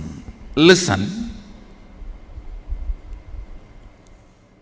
Hindu tradition has only 3 steps for ultimate realization, manifesting Sadashivatva. 1. Shravana, listening. 2. Manana, internalizing. 3. Nididhyasana, manifesting, living. Listen carefully. Any great truth you listen, Shravana, which goes into your length logic dimension, should become part of your depth cognition. Once it becomes cognition, you start living it. That's all. Logically, you all heard millions of times from me, you are Mahasadashiva. You are the same pure consciousness. But it has not yet become your depth, cognition. It is sitting there, but not into your Anandagandha. Listen carefully. What is the way? All your great ideas, see, as long as it is only a length logic, it's an idea. When it becomes cognition, it is life. Ideas you have about your soul. What is individual soul? What is Jagat? Means universe, human beings, life, nature. What is Ishvara? Listen carefully. You have all the right ideas now. Nothing more need to be taught. That is why no guru can stand in front of my disciples. You guys know too much. No doubt. Amazing ideas about self means Jiva, Jagat, universe, Ishvara, God. You know too much and it is in your logic, in your length. But it has to become your cognition, depth. How? How? Understand, when all the great ideas about Jiva, Ishvara, Jagat, self, universe and God is sitting in your logic, it is yet to become your depth cognition. You all have all the right things. I have seen many people, when they advise others, the way they advise, oh God. Understand, it does not need to be our weakness. It can become sadhana. Listen. How many of you feel when you solve others' problems, so many clicks happen inside you and many of your problems are solved? Raise your hand. That is always the technique. Start causing others. That is what I am saying.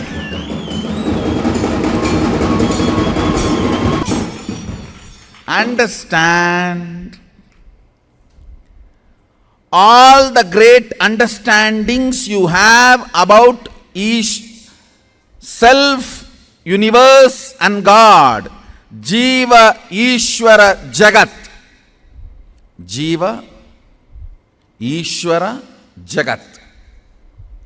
All the great things, great ideas you have need to become part of your cognition, depth. How many of you feel, everything I have in my length, if it becomes depth, now I will become enlightened. I have so much. What is the methodology then? Causing, that's all. Understand, causing is a spiritual practice because every time you cause others, you just lift yourself to the higher understandings, cognitions, where the understandings you have in the level of logic length becomes part of your depth cognition. Sivam, ungal பெயர் அல்ல, ungal சத்தியம். Shiva is not just your name, it is your Satya, it is your Satya, it is your existence, it is you,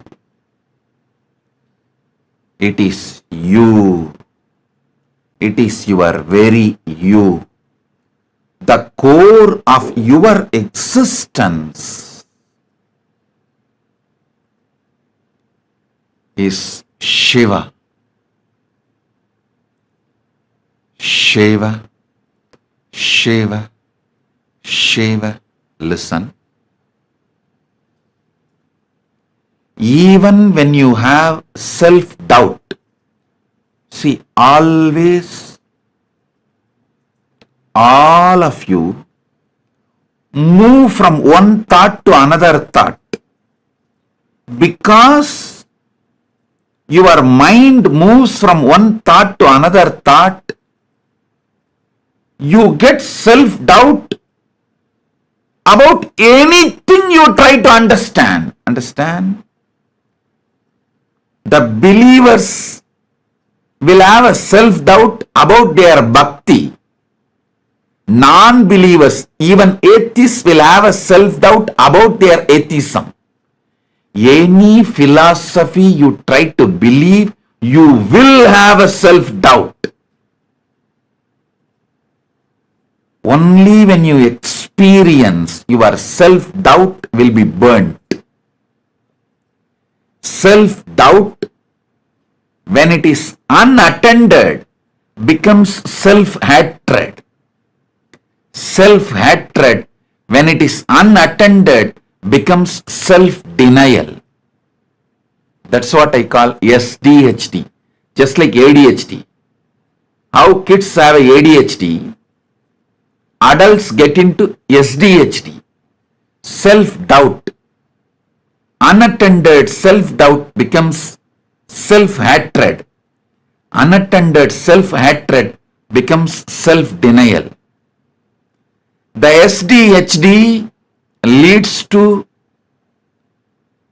doubt about life. Doubt about your own life.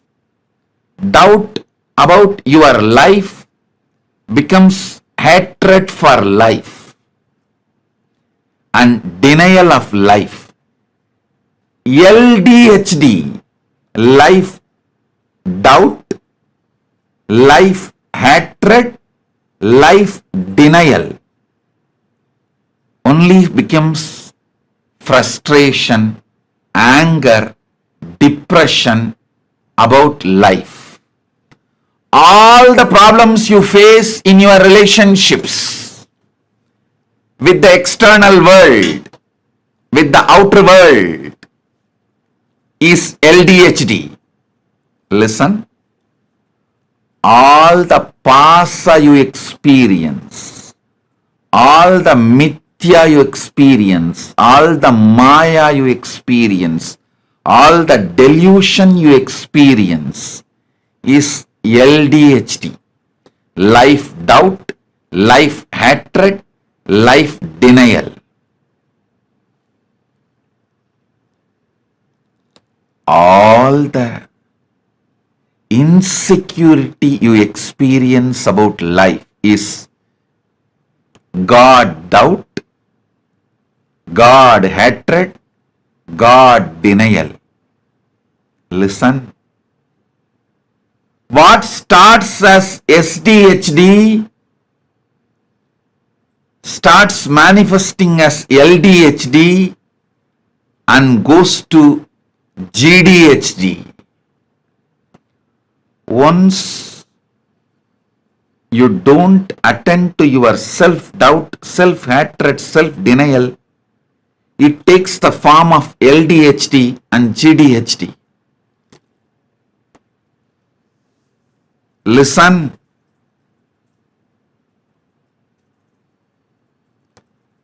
Come to the source core of you. The source of you. Through experience. How you experience, you exist with that same strength, power. You can experience Paramashiva exists today. With that experience of Paramashiva, your SDHD, LDHD, GDHD, all of it will disappear, dissolve. You will experience Paramadvaita. Parama Advaita. Understand that first. You always think, only if I can visualize the great truths inside me and concentrate on it without getting oscillated, I will get enlightened, I will experience Paramashiva. No. Paramashiva is larger than your ability to visualize. That is why Upanishads declares. Upanishads very clearly declares, Avangmanati kocharam. It is beyond your ability to visualize and verbalize.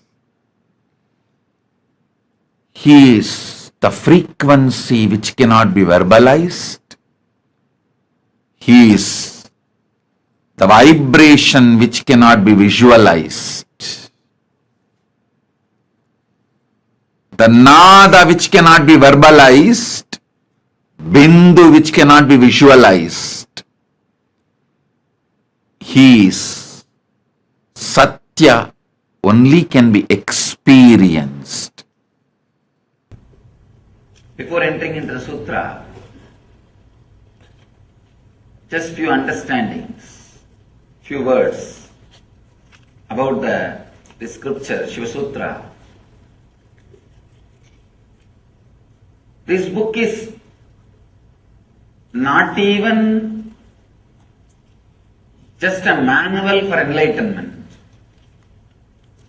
It is a manual to create spiritual traditions. The technique which we are going to enter today is the base of whole Buddhist tradition.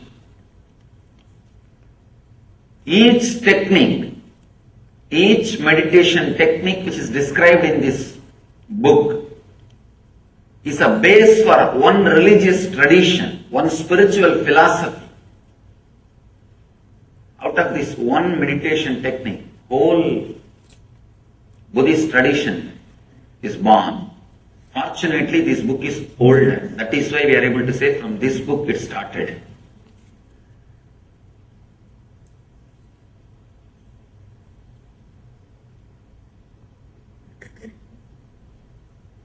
People ask me, how can you keep Buddha also along with gods? Because Buddha did not accept Vedic gods. If you read deeply, Buddha never said there is no God or God does not exist. Whenever he was asked the question, he just avoided. Just not to waste the time. Because whenever you say yes or no, you have enough arguments. People come and ask me, Swami, is there God? Atheism with a decent, cultured, responsible is straight path to enlightenment. There are many masters who led people to enlightenment through atheism. Very rational, logical, responsible. There are many masters who never accepted God but led people towards godliness. People ask me, is there God? I tell them God is not the thing to argue by saying yes or no. The moment I say yes, I'll have 1,000 more questions. The moment I say no, again 1,000 more questions. Both are not going to help you. Neither yes nor no is going to help you. Just give a technique through which he will realize. He himself will achieve the truth. Buddha did the same job. He never said yes, never said no. He just gave the method. He just gave the technique and led people to achieve the enlightenment, achieve the truth. In a very beautiful way, without accepting the authority of the Veda, he contributed to Vedic tradition. See, there will always be 50% of the people saying no for everything. See, when you say no, it feels very juicy. Saying no is really very juicy. That is why, kids, why do you think constantly kids say no for anything and everything? Because it gives them the feeling that they are grown up now. Only when you say no, you feel you have freedom. There is something called positive freedom. Freedom of acceptance and saying yes, the ultimate freedom. But unfortunately, neither we are taught about it, nor we experienced it. I can tell you actually, this moment you can liberate yourself. All you need to do is accept you as you are in the outer world and the inner world. Suddenly you will see you are untouched. You are clutched by only one thread, non-acceptance. Sutre Maniganaiva, Krishna says, I am the thread running through the whole existence. There is one thread in you which is running through the whole suffering of your life, non-acceptance. Just like a Lord is the thread. Krishna is the thread running, connecting the whole existence. Your non-acceptance is the thread running and connecting your whole sufferings. What you call as samsara roga, bhava roga, suffering of disease. This one moment, a simple acceptance. People ask me, I am not able to accept that I am not able to accept me, Swamiji. I tell them, already, at least accept that you are not able to accept you. That's all. Even that is an acceptance. Even that acceptance can suddenly unclutch you. There is no need for thought flowing in you. There were one group of people who are very simple, who are able to straight away connect and accept and realize the truth. For that group, the Vedic tradition was helping. But slowly, unfortunately, a kind of a negative wave or negative group started developing because the spiritual techniques and the transmission of the spiritual enlightenment was not happening at one point. Transmission of enlightenment was not happening. So the antagonistic crowd, the crowd which started saying no to everything. If you say no logically, there won't be any problem. Saying no, just, I don't want, just for the sake of feeling strong. For that group, there is nobody to guide them. It is not that just because they have gone astray, they can be dropped or they can be completely thrown out. No. Somebody has to take care of them. So then, divine descends as Buddha, who gathers all the dropouts, gathers all the people who say or saying constantly no. He also gathered all of them and said, yes, he played the same tune. He played the same tune, but I can say among the masters, Buddha is the master who contributed maximum number of enlightened beings to the planet Earth.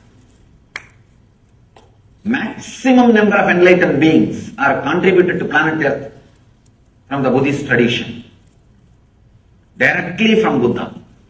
When he was alive, fortunately he was in the body for more than, you can say 80 years. He became enlightened around 40. 40 years enlightened public mission. He created at least 10,000 enlightened beings. I think even now it's a achievement. I don't think anybody else has done much more than that. He contributed so much without directly saying yes or no to the question whether God exists or not. He straight away gave the technique. And that technique is from this sutra. This is the sutra which forms the core, center of the Buddhist tradition. That is why the Upanishad says the person who is initiated, the initiated person, for him whole world is heaven. Amritasya, immortal heaven. The person is uninitiated. See, understand the word initiation. It means not that doing some ceremony or ritual. Initiation means the click happening in you. When a master expresses the truth, the realization, if the click happens in you, if suddenly you feel, oh God, right, what he says is right. I was always thinking this. He put it in the right way. If you feel whatever I am speaking, always you thought about it, but I am verbalizing it, I am properly putting it in word, initiation has happened. That is the scale, whether initiation has happened or not. If the initiation happens, the whole world is heaven. If the initiation is not happening, then whole world is hell. All you need to understand is this two quality. When you do not accept this moment, starts the greed. When you do not accept the moments which may come, there starts fear. Out of greed, the quality of rajas gets added into your system. Out of fear, the quality of tamas gets added into your system. All you need to understand, the more and more time you spend in the middle path means accepting the inevitability and accepting your present moment, accepting you as you are now, understanding the inevitability of the life which may happen in you, happen for you. When you have these two understanding, that is what we call sattva, means relaxed, restful middle path. Neither you are driven by the non-acceptance of the present moment, nor you are driven by the non-acceptance of the future moments. Non-acceptance of the present moment and future moment are the root of rajas and tamas, restlessness and fear, restlessness and inertia. This simple understanding, this psychological revolution, actually the moment initiation happens in you, every word which comes out of the master rings bell in your heart, and that becomes a strong, clear programming in you. Programming your life based on the Vedic knowledge. Even the Vedic knowledge seems to be too small word. The right word is the true knowledge. Actually, Vedic knowledge is true knowledge. But in course of time, people have started thinking Vedic knowledge is something like a branding. No. All of us need to understand the word Veda. Veda means the knowledge which comes out of your inner space when you are unclutched. When you are unclutched and relaxed, whatever research and development happens automatically inside you without you contributing or you interfering. That is Veda. If you just keep quiet, Veda will happen in you. That's all is the basic truth. When you unclutch and rest in a silence, relax in silence, a strong visualizations without verbalizations will happen in you. Those truths are only called Vedas. There is a beautiful description about who is Rishi in Sanskrit. Mantra drashta is Rishi. Understand? Not the person who heard the mantra, but the person who sees the mantra. Mantra drashta. Drashta means who sees. Means the whole knowledge or truth will happen in you as a visualization, not as a verbalization. When you drop from verbalization, unclutch from verbalization, mantra drashta will happen. Now we are all only listening the mantra. Means like a sound, either from outside or from inside. It comes out only as a verbalization. Then you are not Rishi. Relax. Then it is not Vedas. It is not the true knowledge. It is perverted knowledge. In Sanskrit we use the word, the perverted knowledge. Means half truth or perverted truth. When you unclutch from the verbalization which is constantly happening, Your strong visualizations beyond your verbalization will come out. All you need to do is put all your effort and relax from unclenching. Suddenly you will see a very strong visualizations will start happening in you. Those visualizations are only called as visions. Mantra drashta. You will see the mantras. Mantra means knowledge, truth. You will see the mantras. You will see the truth. That is what is called Veda.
Nithyananda,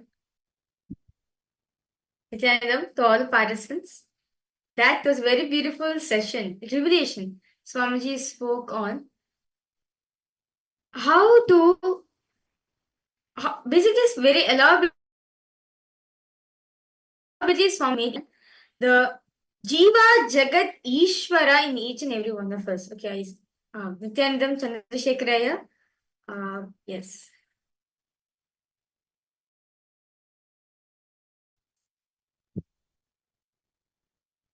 See, beautifully Swamiji revealed to us in this session about the Jiva, Jagat, and the Ishvara.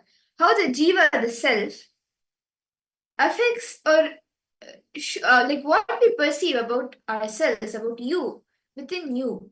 What you cognize about the self, the Jiva, is how you see and you perceive even the Jagat, the world, and Ishvara. Your perceptions, based on how you think about yourself, your perceptions about Jagat and Ishvara also change. How many of you are able to see this actually happening in your life? When something within you changes, when a thought current within you changes, or within you feel a certain way, then the way you, like, if you feel very positive inside, very happy, then even the situations around you, the Jagat around you, you start seeing it in a different way. You start feeling life is auspicious, life is showering me.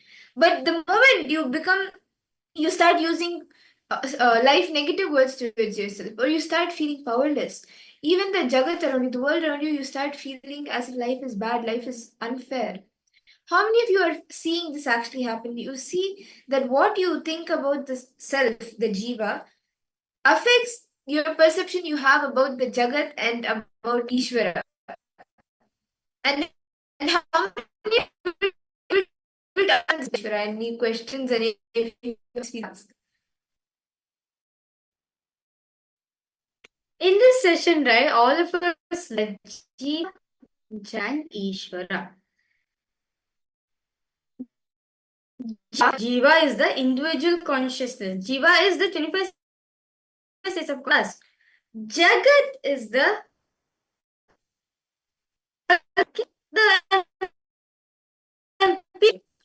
now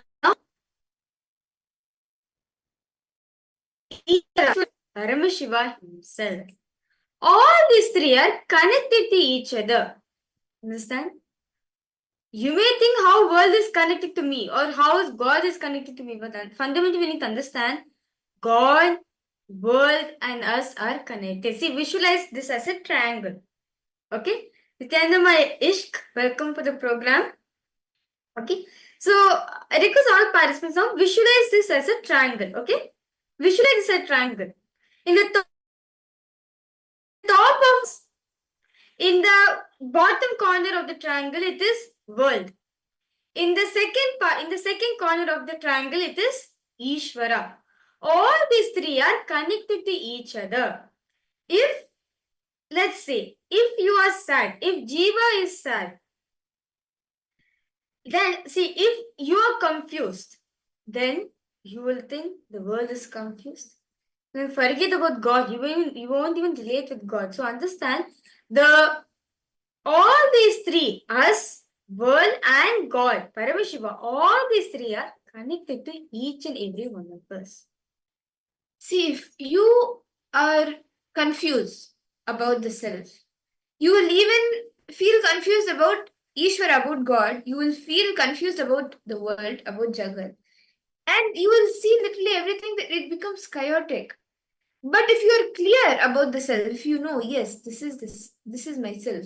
If you are clear about it, then the way you see Ishvara, the way you will be very clear about the Ishvara component. You will be so clear about the Jagat, the world around you.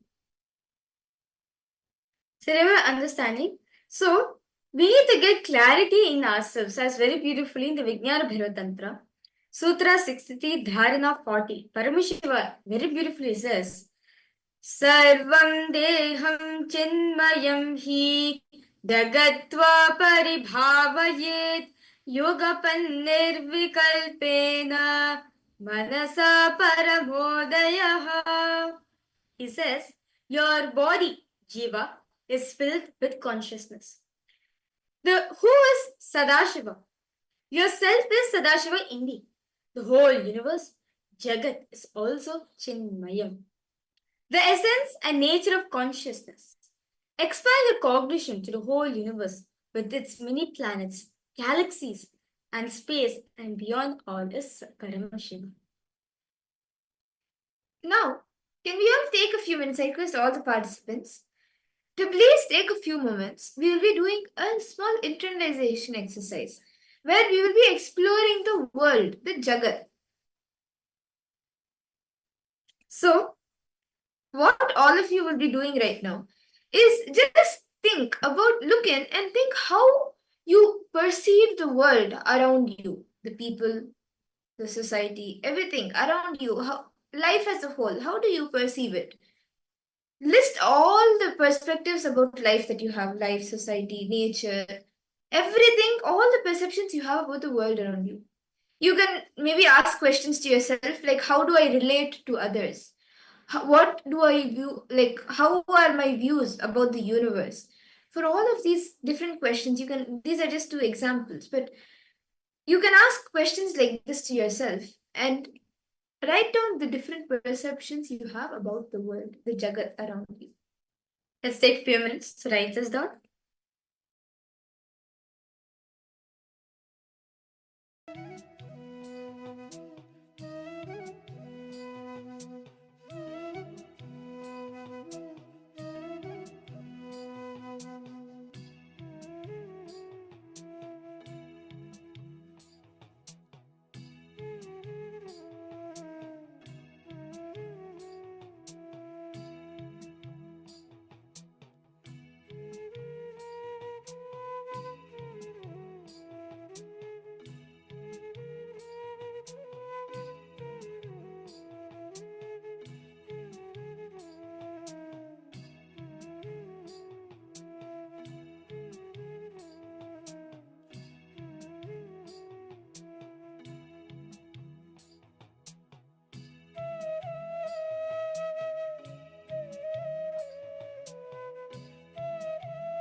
clear enough to all participants? Hope all of you are done right. So in the first round, right, just now all of us wrote about the ideas, what we carry about the world, right? Or various different concepts, various different ideologies we carry about the world. Now, can I request all participants to please take a few minutes and now write your concept of God. All the ideas, beliefs that you have about the higher power or about God, about the Ishvara. Write down your thoughts about the divine.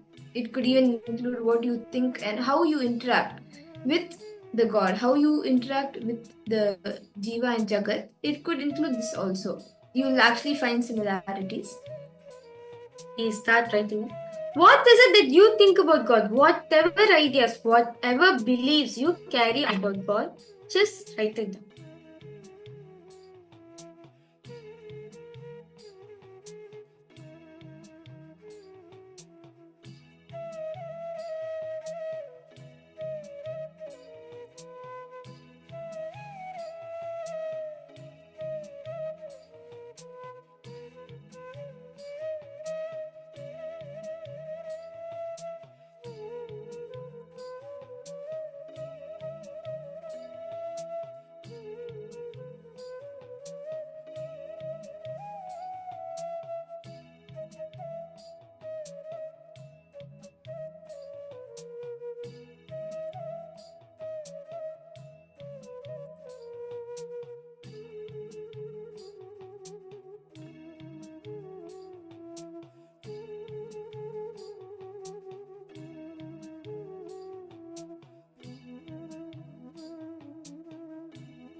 Nithyananda, I hope all the participants, all of you have been able to write this down. All the perceptions, ideas, beliefs that you have about the Ishvara, the God.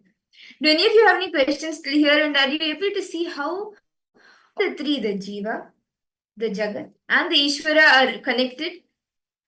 The way you see the Jiva, the self, directly even affects the perception, the beliefs that you have about the Jagat and Ishvara. How many of you are able to see this? Masyahu, you have any doubts, any questions, ma? Are you understanding? Ma Wanghunyu, Ma Siau, Ma Shuldini Durga, Ma Gabriel, Ma Margarita. Ma, If any of you have any questions, you can post. Mananda Agora Rupini, you have any questions, ma? I request all participants to post if you have any questions, any doubts you have. Do feel free to post in the chat section. See, so many Chinese participants are here. So I kindly request, like, if you have any questions, any doubts in understanding this concept, do feel free to post in the chat section. Quicksin, Vengaya, and How Chennaya. Yes. Nithyanandam to all of you. Okay. So in this round, in this exercise, right, all of we wrote about how we perceive about the God, right? The various different ideologies and the perceptions we carry about God. Now, let us analyze the situation. Now, I request all of you now, let's create a mind map with 3 circles. Jiva, Jagat, Ishvara. Can I request all of you to get 3 circles, draw 3 circles and come?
Yes, Nithyananda to all participants. Sorry for technical glitch. So, we are going to make each and every one of you understand this Jiva Jagat Ishvara. Can I request all of you to get the paper and come? Okay, so what we're going to be doing is, let's create 3 circles, okay? So we can create 3 circles. So you can see one circle over here. Jiva, Jagat,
okay. Nithyananda to all participants, sorry for a technical glitch. Okay, so now all of us have written, right, our ideology about Jiva, Jagat and Ishvara.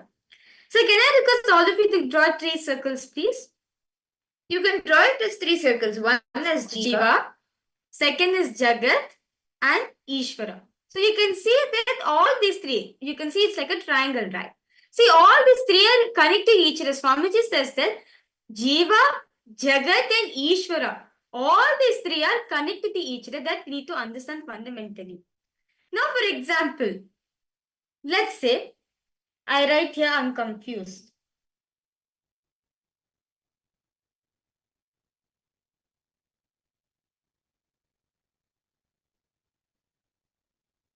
Okay, so I write over here that I am confused. Now, what will happen? Even, see, now if I approach the world out of confusion, right? It will be out of, I see the world as chaotic. It's so chaos. I'm not able to take it, so chaotic. Now, Ishvara. Ishvara, I'll think it as distant, unapproachable. So, only for, see, the space in which we see matters a lot. The clarity we carry about ourselves matters a lot, as that affects the Jagat, the world, and if it affects the Ishvara, the God you perceive. So I request all participants now, may I request all of you now to let us understand how these 3 are connected about each other. See, Swamiji says, if we are clear about you, right? If you're clear about yourself, you may perceive world as an interconnected and harmonious thing. And you'll understand God as the source of that reality. see, you can actually draw, once you draw these 3 circles, connect them and see based on what you have written down. What are this, like, you can actually see how each one is connected. The perceptions you carry, beliefs you carry about yourself, the Jiva, directly affects how you see the Jagat, the world, and the Ishvara. I request all the participants to now take a few minutes, draw the 3 circles, and see how each one is connected based on your internalization.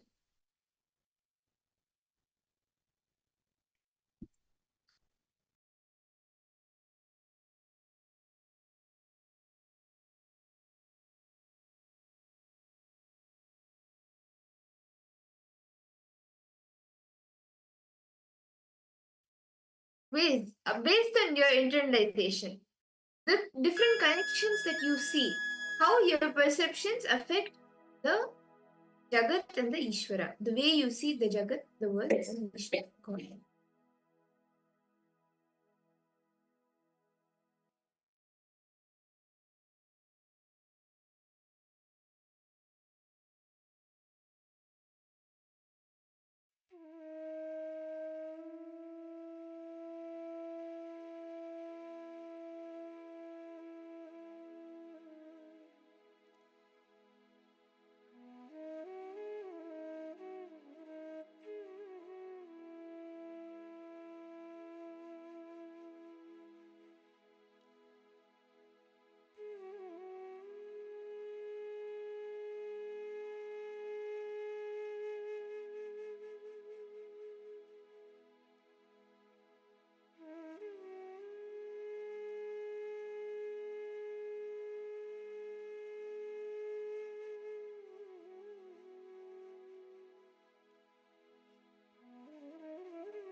Nithyananda,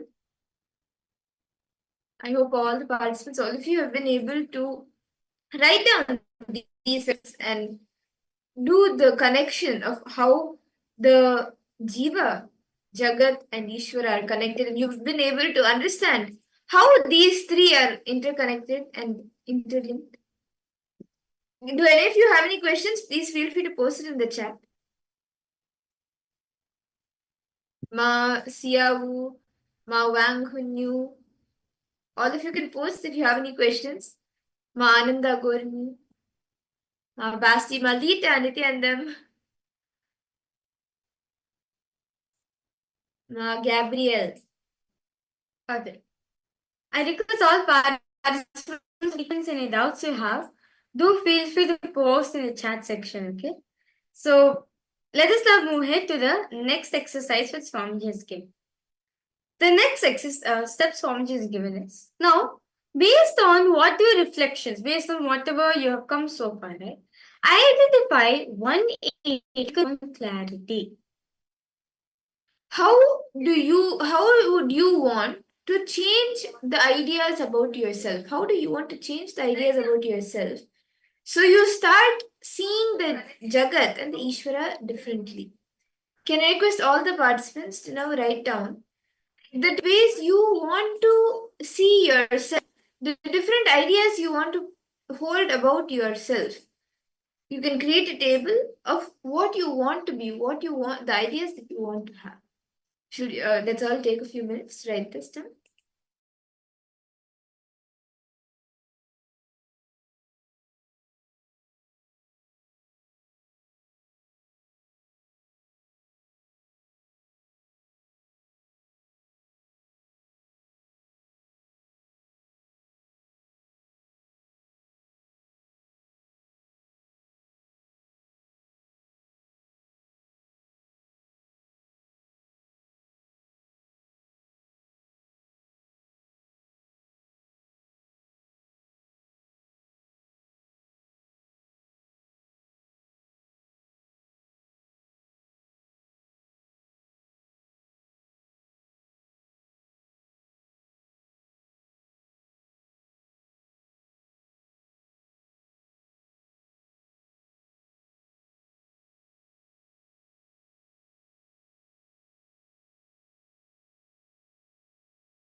Nityananda, I hope all of you have been able to complete writing down the different ideas, the beliefs, how you would want to change, how you want to change yourself, the jiva.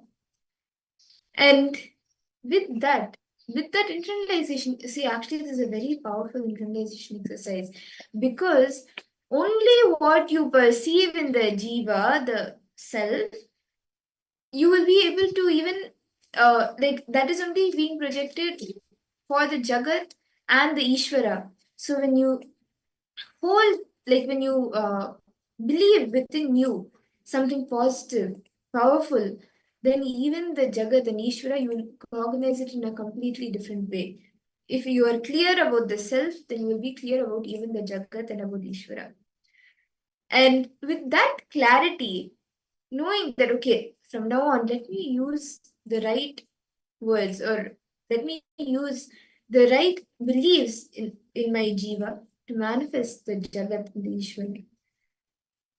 With that space, let us all enter into the power manifestation. See, power manifestation today, throughout the day, we will be manifesting a very exciting power. Actually, not power, powers, because we will be doing the powers of length, breadth, and depth. See, today, as all of us will be blessed with Sadashiva Murti, form of Paramashiva, Sadashiva actually manifests the all forms of Paramashiva, including and even you, continuously do the Pancha Krityas, the 5 cosmic actions. And in each of these, there are there are actually 11 dimensions, but the 5 base dimensions, length, breadth, depth, time, and space, these are the 5 dimensions that we understand. And these are actually powers also by themselves.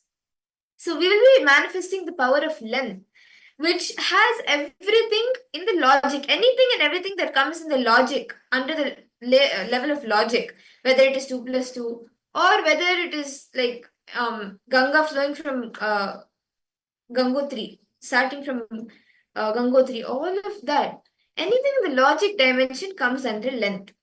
So we'll be manifesting an exciting power where we will be giving all of you a question in the length dimension, which means logic. You can crack it by using your logic. So those questions we will be giving, and you will be seeing that through your third eye, scanning and seeing through your third eye what the answer to that question is. So in the first round, what we will be doing is we will be projecting an image of a place. It could be any place. And you will be scanning the height of that building. You can scan the name and the height of that building. So this is what you will be doing. Now, can I request all the participants to please settle down and you can sit straight. Intensely chant the Mahavakya. Connect to Swamiji intensely. Om Nithyananda Paramashivoham. Om Nithyananda Paramashivoham. Om Nithyananda Paramashivoham.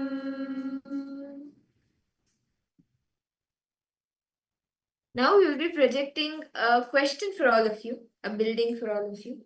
All of you can start scanning and seeing what is the height of this building.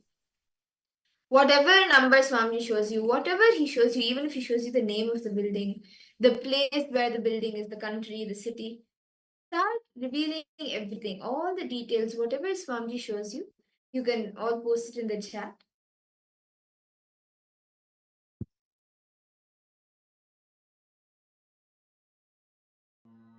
Nithyananda Paramashivoham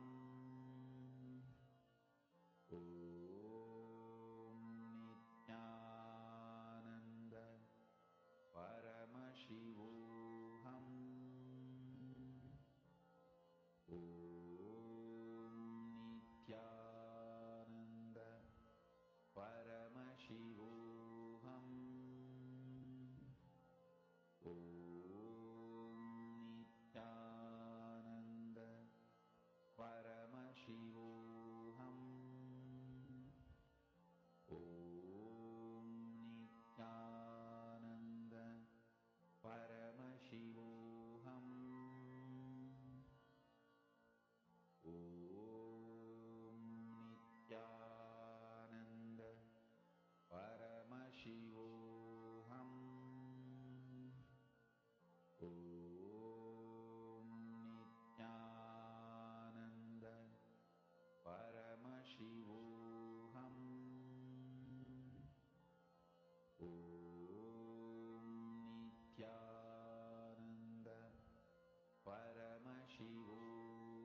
Nithyananda.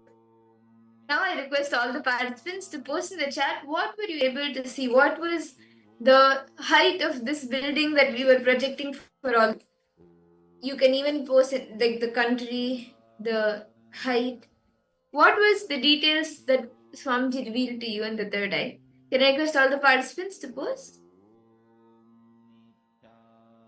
Nithyananda Paramashivoham Whatever you saw, whatever numbers you saw, see, do not guess.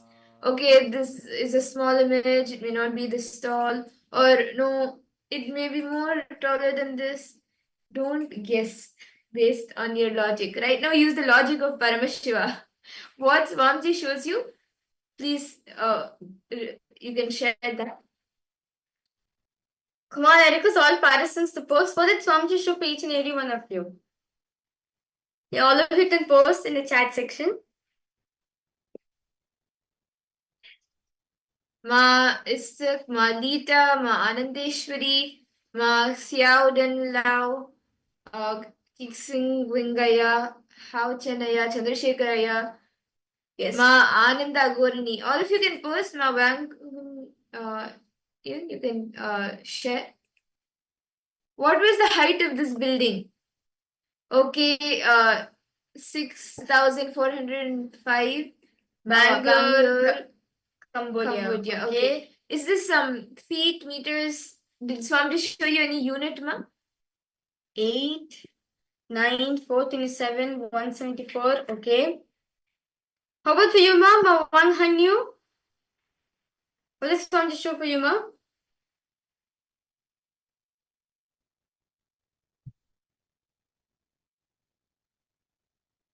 Okay. So let's now verify the answers for all participants. So this tower, this building, This power was this building. Yes. So can you request all the participants to please post the answer? Whatever you were able to see, this actually is a tower. It is a building in Chindia Tower. It's called Chindia Tower, and it is in Romania. The height is 27 meters, which is 89 feet tall. okay, let's see. I think someone posted over here. I think my Ishq, if I'm not wrong. Just felt the energy, no problem. Yes. My Ish, you got the first letter, 8. Wow, we got the first number. Yes, no. Yes. So, see, actually, as throughout the day we'll be manifesting this power, try going more deeper. When you see one number, ask Swamiji, Swamiji, is there anything more? Just continue to remain in that space of oneness and go more deeper into more details. See what is the next. And as you see, start revealing it. You will actually be able to see you start manifesting the power more. And with that, this actually is a very exciting and fun power to play with. Then, like if you go to school, you go to work, you go to anything, you'll be able to crack anything in the logic dimension. And now with that, we'll actually be entering into the next session of our day, where we will be listening to what are the 25 states of consciousness. Beautifully, Paramashiva reveals that all of us have 25 states of consciousness. So what are these 25 states of consciousness that all of us experience? Let us all now listen to these revelations from Swamiji directly.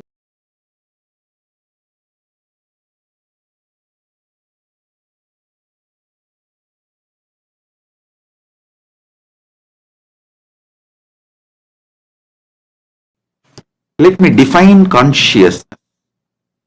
Consciousness is the strength, power of your experience about your first person, the source of your first person.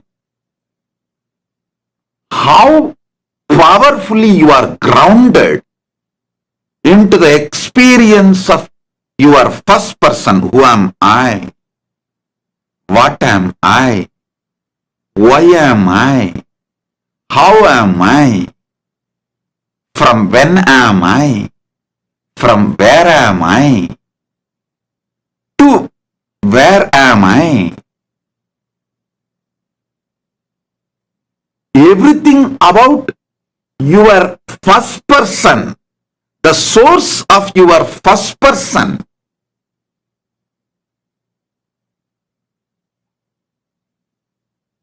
your experiential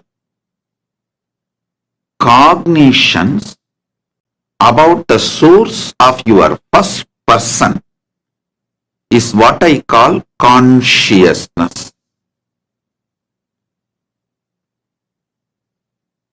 By focusing your energies, your kalas, your manifestations. What are your manifestations?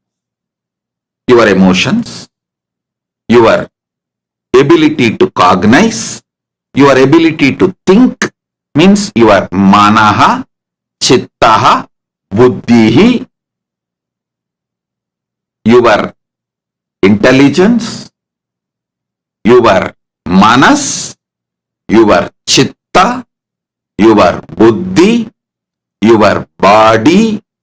All these are different manifestations of you. Panchakoshas. Annamaya, pranamaya, manomaya, vijnanamaya, anandamaya. These are your manifestations.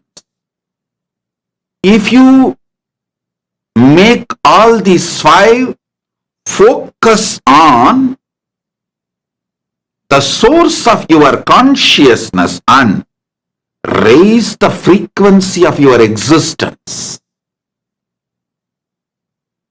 that is only strength going to come with you, for you, save you during this whole AI revolution. I wanted to reveal some of the sacred secrets, nuances of this 25 states of consciousness, 5 aspects of Sadashiva, 11 dimensions of the universe. Please understand. The moment I utter these big words, you think this is going to be useful for me after my death. Let me accumulate it and keep it like a death insurance. No, please understand. Understanding 25 states of consciousness will directly help you even your day-to-day dilemma. Should I smoke or not? Should I live with this husband or not? Should I divorce this wife or not? Should I go for this diet or not? Even as simple as these dilemmas. In this situation of my life, given the time, intelligence, money and future I have, is this decision right? Is this decision going to be the best possibility for me? Even in your day-to-day business, career, life, relationships, everything. In every level, the 25 states of consciousness can give you an amazing breakthrough. Understand? All dilemmas and doubts are nothing but your dream state interfering with your waking state without you calling it or invoking it. Your waking state, Jagrat. Without you calling, dream state comes in attacking you, interfering with your waking state. Constantly keeping you in a very low frequency, overlapping or unnecessary interference. Actually, whenever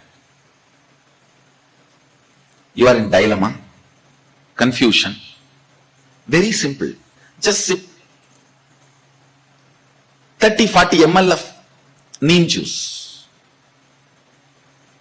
No, because of the taste of the neem juice, you may never fall into dilemma and confusion afterwards. That is secondary. Very simple. I'll give you, it's like an experiment, try. Because neem juice rudely brings you to the waking state.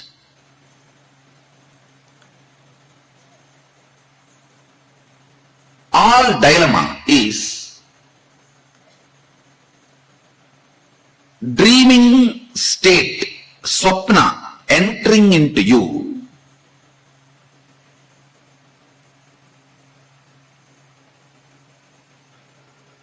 and convincing your waking state that dream state is part of your waking state. So the deluded information, less informed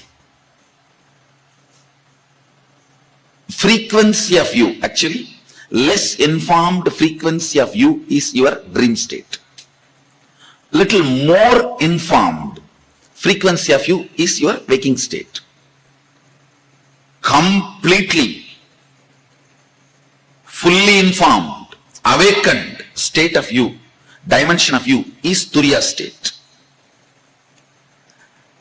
Not only fully informed, all empowered to manipulate, manifest, play with any of the, where knowledge is power, that state is Turyadita. Understand, this less informed dream state entering into your waking state and convincing your waking state that your dream state is part of your waking state. So it is like a less informed person and more informed person having a debate. How it will be?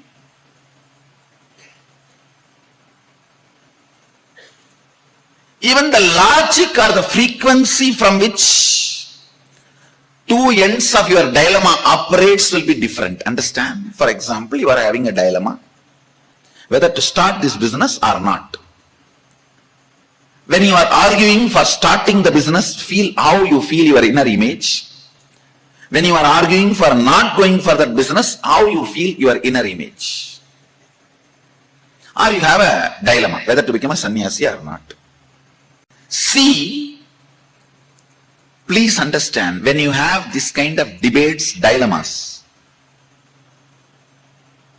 whether to go for divorce, whether to go for having a baby, whether to go for sannyas, whether to go for starting a business, or whether to go for having an affair, whether to go for building a new home, whenever you have this, just observe one debate, one side of the debate will always be from more alert, higher inner image of you.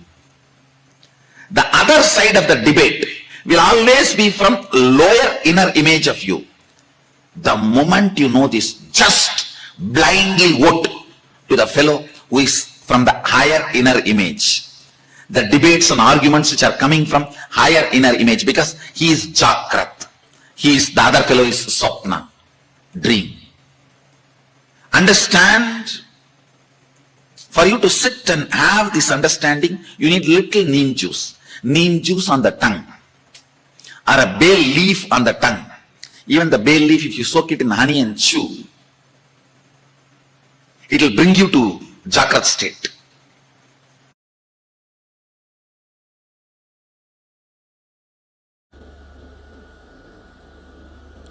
You have two levels of existing.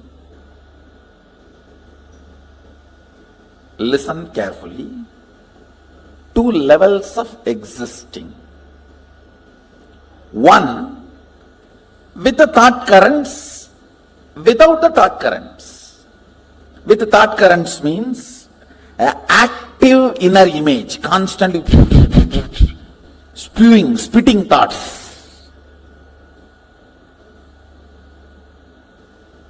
Without thoughts, in deep sleep, where I think some of you are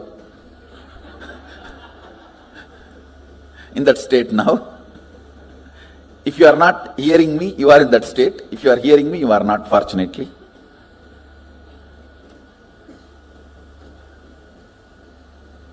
I'll repeat, listen. With thoughts, without thoughts. With thoughts, all of you know, constantly picking fight with everyone, everything. Actually, with thoughts is nothing but constantly picking fight with everything. When you stop picking fight with everything, there will be no thought. Thought is Tan in your existence. When there is uneasiness and you decide to pick fight with some part of you or the other, then comes thought.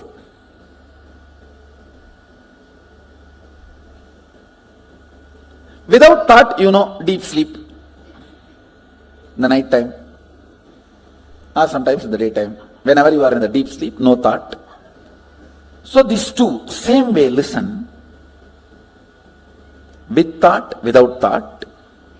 Same way, with your existence, remembrance of your existence, without the remembrance of your existence. Listen. Listen. You need to listen to these words very carefully. With the idea, I exist, I consciousness. Without the idea, I exist. How many of you are able to understand? See, now, all of you have the idea, I exist. Am I right? The deep sleep, do you have that? That is why it is sleep.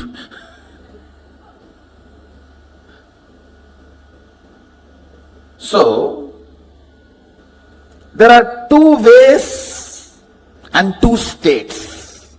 Two ways is with thought, without thought. Two states is with the idea I exist and without the idea I exist. How many of you understand that? Projector. Listen.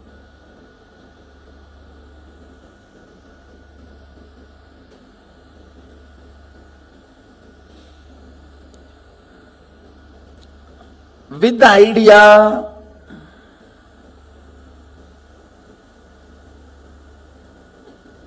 I exist, and with thoughts, listen carefully, because you need to understand this unit.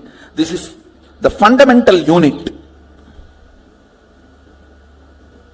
How the states of consciousness is formed in you. Why you go through what you go through in your life. Understand, ignorance is not cute. Ignorance of traffic rules is not going to save you from the traffic ticket.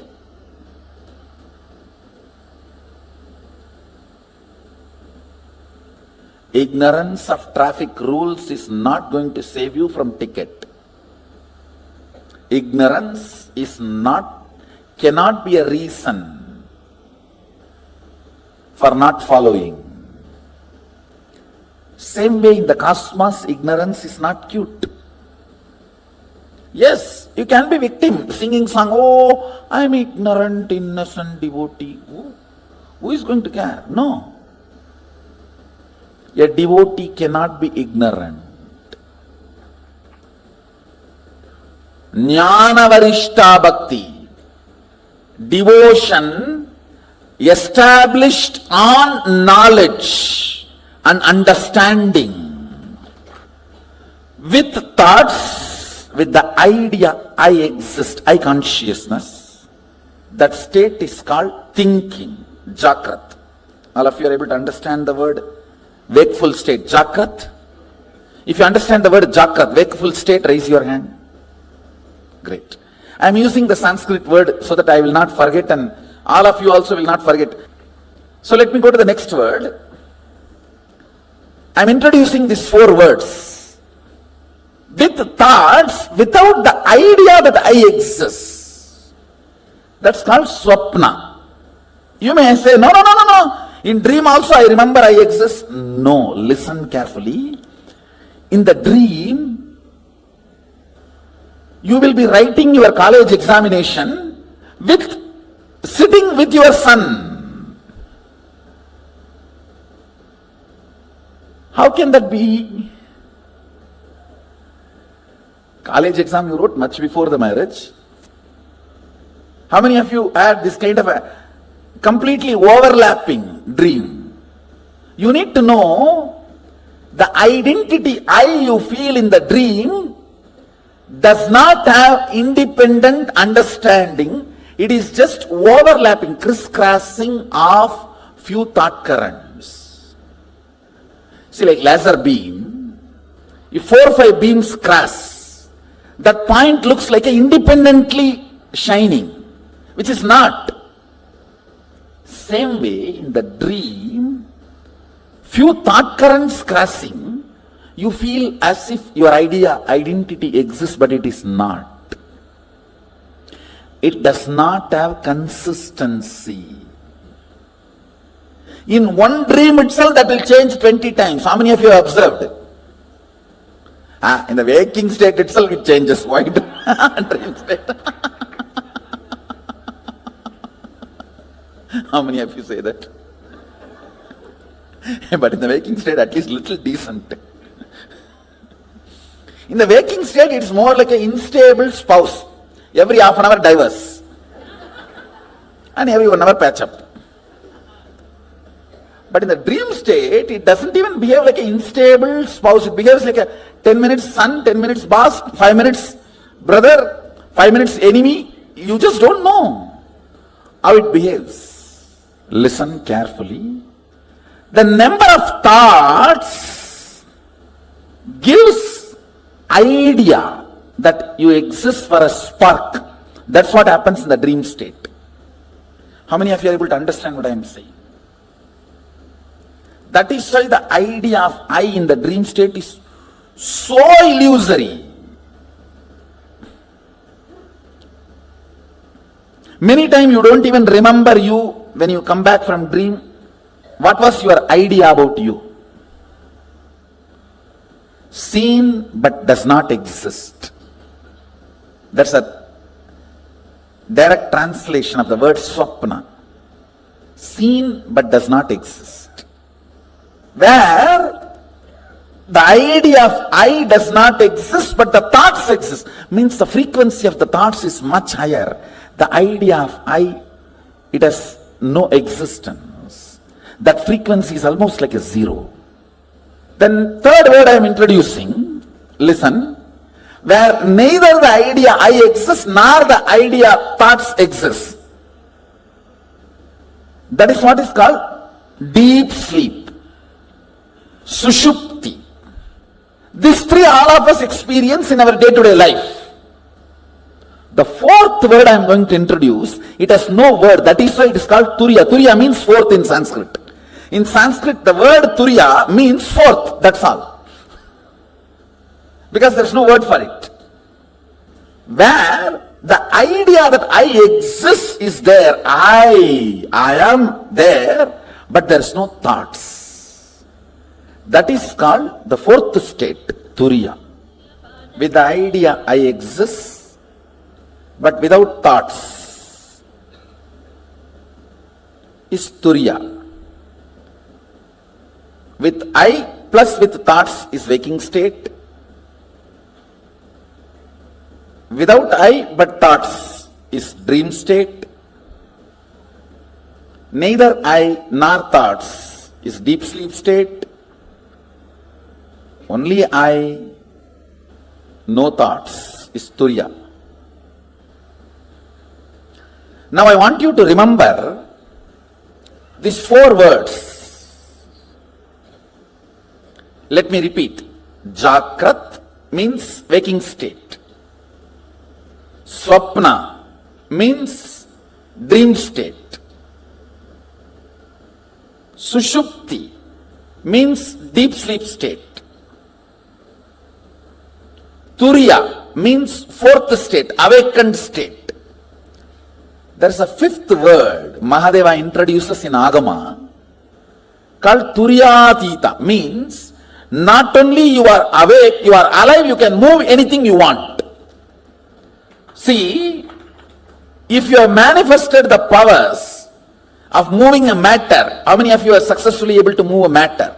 You have seen the glimpse of Turyatita. Turyatita is the state where awakening becomes power manifestation. Means you are able to play with your awakening. These are the 5 states. Listen, let me repeat once more. Jagrat, waking state. Swapna, dream state. Sushupti, deep sleep state. Turiya, awakened state. Turiya Atita, alive state. Where you are awakened to the higher reality and you are able to manifest it as you want. Alive with your awakening. Where when you say, hey, static matter, dynamic activity and strategic existence is one and the same. Move, you are a static matter, I am saying, and it moves.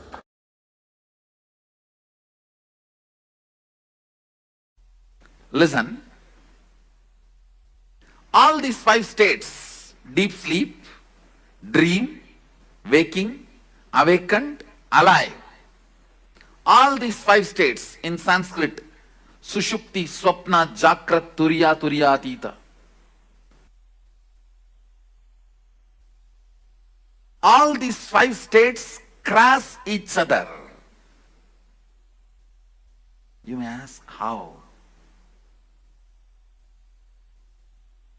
Because you are no more a single integrated being. All the time, one part of you is planning, strategizing about your future and possibilities. The other part of you is just interested in denying you, which is strategizing. The part which goes on strategizing about you and your future is called mind, head, intellect, logic. The part which goes on denying you does not want the direction. Not because it is right or wrong, just it does not want.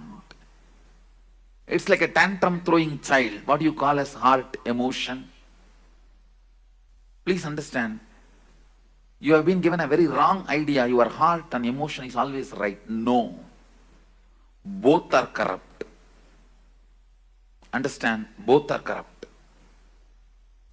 Both carry deep incompletions. Heart wants something just because it does not want that. Heart denies something just because head wants it.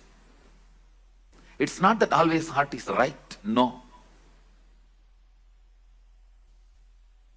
If you feel heart is right, no. You are wrong. Head is wrong. That does not mean heart is right. Head is wrong does not mean heart is right.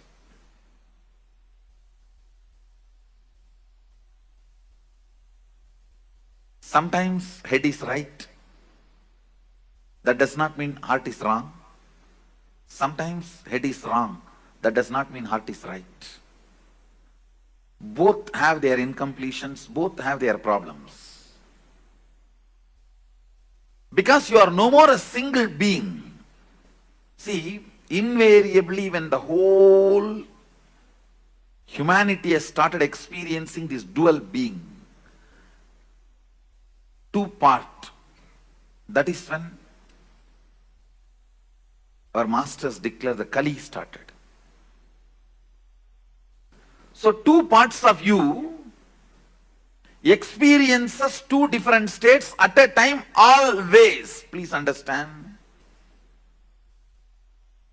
If your head, which is strategizing about your future, is now awake, your heart is in dream state, sitting somewhere and doing something else. If you have to put your head and heart together, keep yourself in the waking state, you feel stressed, tensed. Oh, I can't be like that for a long time. Maybe few minutes, okay. Not more than that. How many of you understand what I am saying? How many of you experientially feel, yes, I go through this? Understand. The line, vertical line is a heart projector. Vertical line is heart's line. Horizontal line is logic's line. Sushupti and Jakrat. Sushupti and Turiya. Sushupti and Turiyatita. Understand that horizontal line is line of logic. Mind. What is your strategy? See, one part of you constantly strategizes about your future, your life, logically goes on analyzing right, wrong, how to get the maximum out of everything. The line of head, logic line. And the other part, heart, emotion. Even the word heart may not be right word, because somehow unfortunately you have that very good idea about heart. I will develop some other word. The crying child, the immature child inside you, which goes on throwing tantrum. Whatever your father says is wrong. Once you decide, just goes on saying no, no, no, no, no, that becomes mantra. The no becomes mantra for one part of you. A complete frustration about everything. Anything which can be seen and which can't be seen. People get frustrated because they can't see Sadashiva.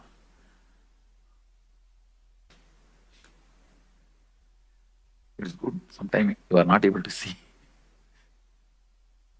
No, we get frustrated even with things which we have never seen, we never experienced, we never perceived. The tantrum throwing child. So better I use the word TC, tantrum child. The tantrum child is the vertical line. The tantrum child in you is the vertical line, and logical, strategizing mind, that is the horizontal line. Both of you go through, please understand, some of you are small family inside, some of you are giant families inside, some of you are apartment complex inside. Please understand, do not believe you are one person. If you think you are one person, even you will not be able to answer many of your questions about your own self. How many of you feel there are many things which you are not able to answer about you? Then how will anybody else find the answer? That is why if somebody questions you too much, you get angry about them. And even I don't know, how can I explain to you?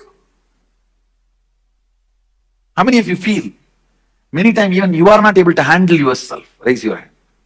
That is what I mean, exactly the tantrum throwing child. Just saying no, no. I will face whatever it comes, whatever it may be. Whatever comes, I'll face. But when it actually comes, you will not be able to face that. Now, how many of you do? Listen carefully. Clearly, you take a very stupid decision with the thought current. When it comes, I will face. Whatever come, what may. And when it comes, you will collapse, you will not face. How many of you? That is what I am calling tantrum throwing child. Just saying no. Does not bother even about you getting lost something. You just want to collapse, destroy everything. Even if I die, that is okay. Let me destroy the world and die. Let me pull the whole thing down and die. The tantrum throwing child experiences different state, and the logic, strategizing logic, which constantly plans for your life. That personality experiences different state of consciousness. That is why you go through 25 various states of consciousness. Listen. The TC, tantrum throwing child, goes through the deep sleep and logic goes through the deep sleep, both experiencing deep sleep. That's what I said. Maximum you may experience 20 to 30 minutes, even if you lie down 8 hours in your bed. Then tantrum throwing child going through the dream and the logic going through deep sleep. Earlier I explained that side, now I am explaining this side. Listen carefully. Earlier I gave an example. You going to dream, falling asleep without waking up. That is what is the example I gave for your logic experiencing dream, tantrum throwing child experiencing deep sleep. Then tantrum throwing child going through the dream and the logic going through deep sleep. Earlier I explained that side, now I am explaining this side. Listen carefully. Earlier I gave an example. You going to dream, falling asleep without waking up. That is what is the example I gave for your logic experiencing dream, tantrum throwing child experiencing deep sleep. Now I am showing you this side. The tantrum throwing child experiencing dream, but the logic experiencing deep sleep. Listen carefully. That is what I call, if I have to find an English equivalent word, frustration. In Sanskrit we call it virakti. Vrakta means the tantrum throwing part of you is active, but the logic is completely absent. Listen carefully. In Sanskrit it's called vrakti. In English I am trying to translate with the word frustration. I'll give you the context where the tantrum throwing you is so alive, wildly active and dreaming. But the logic with which you need to control you, the reins are not in your hand. It's like you are sitting on a wild horse and the horse is running on a hill. It may even jump into cliff now. I'm talking about this part. Where, see, this is TC. Means TC, tantrum throwing child, this whole line. This whole line is logic. Your mind.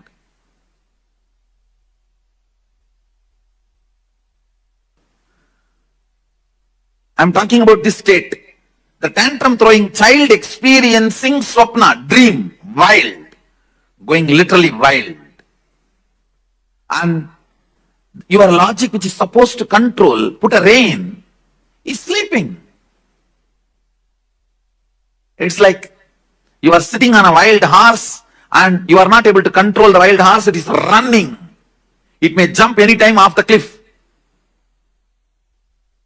All the decisions you take in frustration, please understand, all decisions you take in frustration will destroy you. Even if you think it is good decision, I tell you, do not do permanent damage to you because of your temporary sadness. Just don't take decisions when you know you are frustrated. Whenever you know your tantrum throwing child is wildly active and your logic with which you need to control your perception is absent, don't decide. You will be overloaded with frustration. Don't decide. How many of you understand you went through this in your life? In waking state, but your logic is in deep sleep. It means you are not frustrated, you are very destructive. Understand? Very consciously, you agree for destruction. You agree for the kind of a tantrum throwing lifestyle. You agree to be in denial. What can I do? That's all. Very consciously you wind up, you withdraw. I may use the word self-denial for this state. The state now I am circling. The state now I have circled, I'll call that as self-denial, where the tantrum throwing child is awake. I should use the word wake up. It's an awaking state. But your logic, the strategizing mind, the strategizing component of you is completely asleep. The next, the tantrum throwing child entering into Turiya,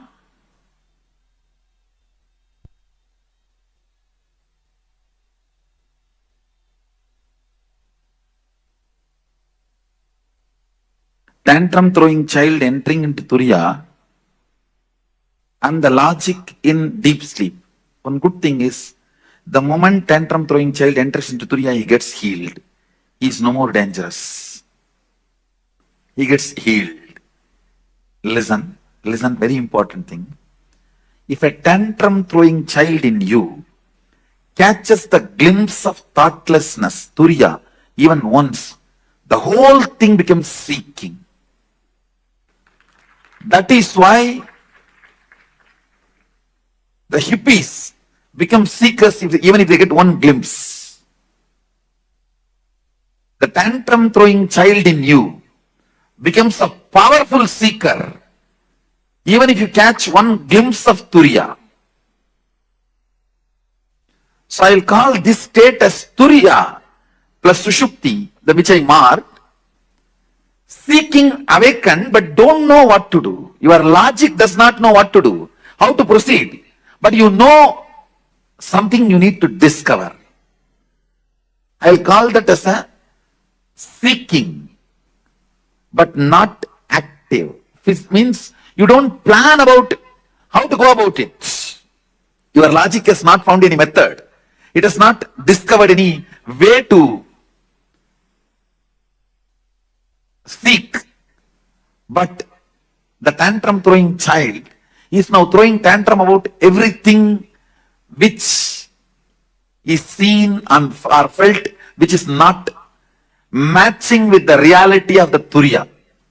See, now the Turiya becomes the benchmark, the awakened state becomes the benchmark. Anything which is not matching up to that mark, you throw tantrum about it, but you don't know how to make everything match up to the standard. Understand? At this state, you will say big capital letter no to everything external, but you don't know to whom you should say yes. You only know to say no to everything, but you don't know to whom you should say yes. How many of you think you got this? Your tantrum throwing child experiencing deep sleep and your logic experiencing dream state.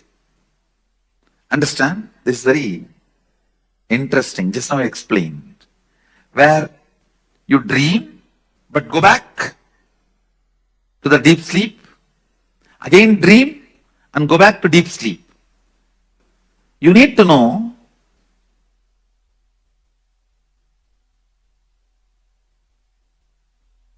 maximum only 30% of you is your logic part.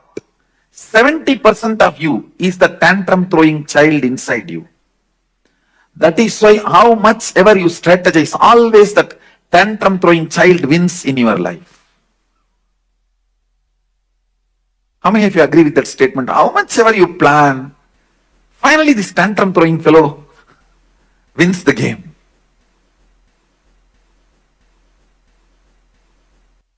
Even if your logic, for example, tomorrow you have to give a presentation. Your logic is planning for your presentation even in your dream.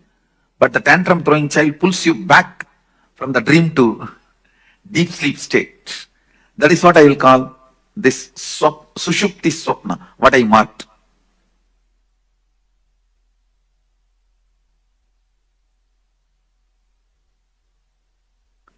Next, the tantrum throwing child experiencing deep sleep, but the logic experiencing waking state. I'll say in this state, your logic thoroughly plans for your future. You will sit and think, nicely plan. But within next 24 hours, you will forget the whole thing and you will start thinking again the same thing and do the same plan. As if the whole thing got control deleted. How many of you experienced this? Your logic's plan, but your tantrum throwing child is not even interested in looking at it.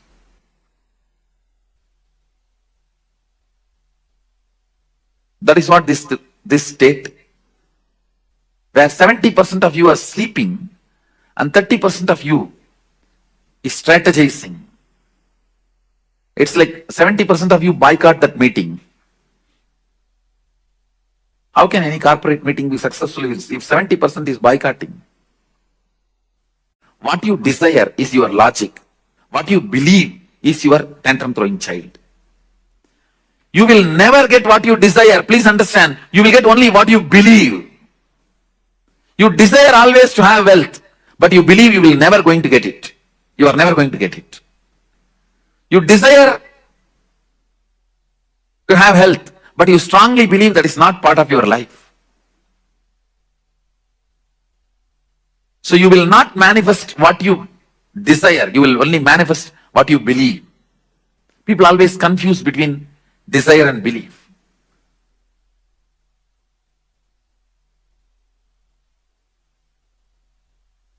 Your desire is your logic, your strategy, your future plan. Your tantrum throwing child is what you believe as you. I think now it's too clear. How many of you are catching what I am saying, this statement? Understand? Next, your tantrum throwing child is in deep sleep, but your logic is in turiya. During this moments only you get the darshan, vision, but it goes away. It doesn't stay permanently, because anything only if your tantrum throwing child also cooperates only stays with you. For example, if your tantrum throwing child means the TC, if he enters into turiya and your logic is in sushupti, which I circled now, at that state if you get any experience of God, Guru, darshan, it stays with you permanently because 70% receives it. But this state, anything you get will not be permanent. It will not stay with you. It doesn't stay with you. In both states you get, but this, only if your tantrum throwing child enters into turiya and you experience something, it becomes permanent. Means your belief enters into that state, not your desire. When your desire enters, your belief will pull you back. Ramakrishna gives a very beautiful example. All his examples are completely from Bengali villages because he lived his whole life in Dakshineswar, which was a village in those days, and he was born in Kamarpukur, which is a remote village. He gives a very beautiful example. These boys will catch the mongoose. Am I right? The pronunciation? Mongoose or mongoose? How you pronounce? Whatever. The boys, when they play in the paddy fields, they catch the mongoose. If they catch more than 5, 6, they can't keep them under control. So they will tie a rope in their tail and put a brick in the other end and leave them to go for further hunting. These fellows, they will enter into their home, which is like a dug below the ground.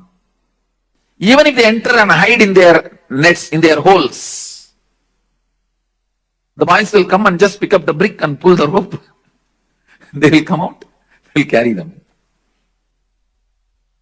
Just like the mongoose, whose tail the rope is tied with a brick, can never hide, can never rest in his hole if your belief is holding you back. Just your desire cannot take you anywhere, because the belief is a rope and brick. It will just pull you out. Listen, here your belief is in deep sleep, only your desire experiences higher awareness. Then it doesn't stay permanently. If your desire,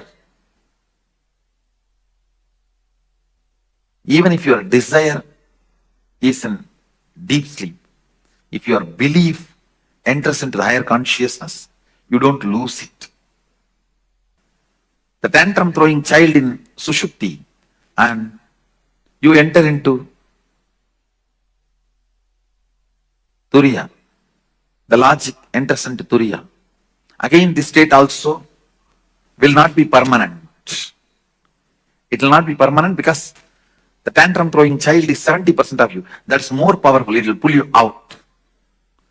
But very good introduction, because with your logic, deep seeking, sometimes you catch the glimpse of unclutching. You caught the glimpse of unclutching, but you lost it. How many of you have that experience? This is the state you experienced.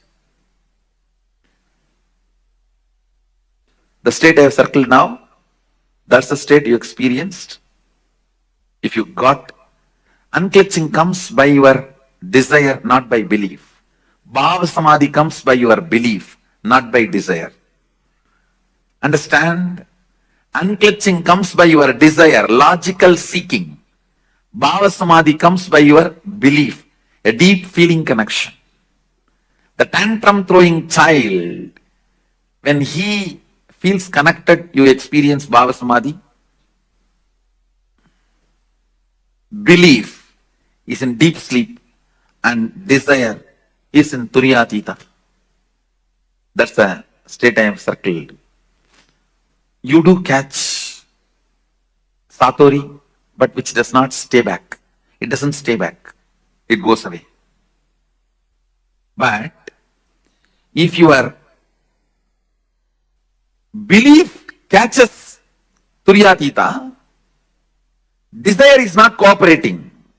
That is, I can say, this state. Your belief means tantrum throwing child is catching Turiyatita, but your desire, logic, is in deep sleep, Sushupti. It's not cooperating. This will become permanent, but this will not be permanent. If you achieve this, you will always lose. Achieving this is very easy, but you will lose it. Achieving this needs little practice, but you will not lose it.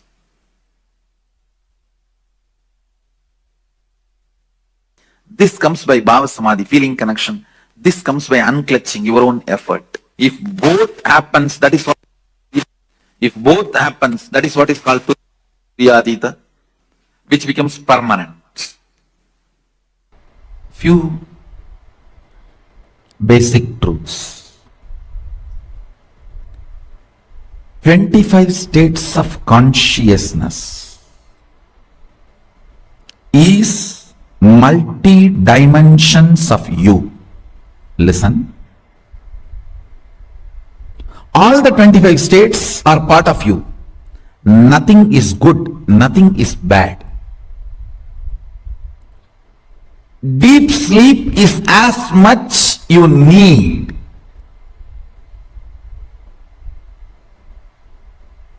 Please listen. Deep sleep is as much needed to you as you need Turiyatita. The whole 25 states is your 25 dimension. Only thing, you becoming powerless during the deep sleep or the dream state is the problem. But if you decide to become powerless, you can be powerless anywhere. If you decide To become powerful, you can be powerful anywhere. Fundamentally, this whole 25 state is 25 phases of you, 25 dimensions of you. Nothing is bad, nothing is good.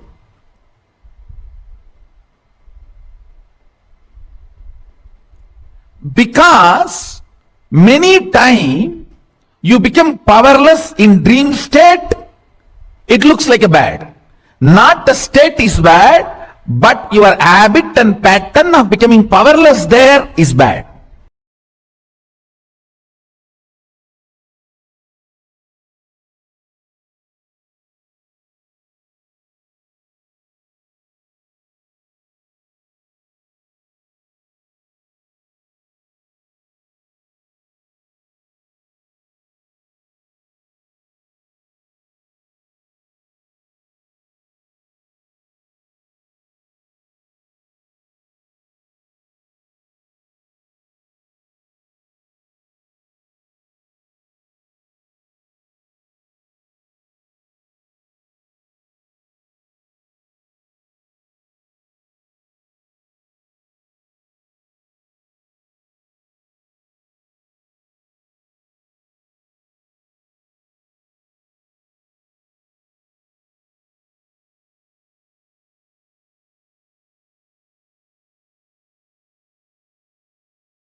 Nithyananda. Wow, that was a beautiful question on the 20 states of consciousness. We all understood how any behavior of ours, any reaction, any behavior of ours, always within these 25 states of consciousness, with the 5 bases being the swapna state, the shushupti, jagrat, turiya, yatita. The swapna, like the sleep, the deep sleep. The shushupti, where you're in a, this is like you're in a dream. Swapna is the dream state. Shushupti is deep sleep, where there are no thoughts, and the jagrat is the waking state. All of the, and the turiya is the awake, and the turiyatita is the alive, the completely alive state. All of the permutation combinations of these 5 states, these permutations combinations are the 25 states of consciousness. Sometimes we go into the swapna and swapna, the deep sleep and deep. Then we do the swapna and shushupti, or the jagrat and swapna. So the permutation combinations of all of these 5 base states form the 25 states of consciousness that all of us go through. So, and it continuously changes. At one moment, we may be in the next moment, be in another state. But all our behaviors, our way we function, are always within these 25 states of consciousness. How many of you are understanding this? Because all Nithyanandam, Rahul Kannaya, nice to see.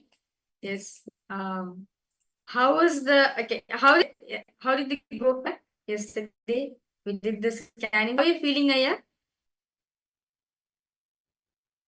Were you able to offer any of the sevas for the Prava Jayanti? Did you attend the darshan? Yesterday she came live Kalburu, as yesterday was auspicious day of Kalburu Jayanti. Yes. I request all participants to post any questions, any doubts. Do feel free to post in the chat section.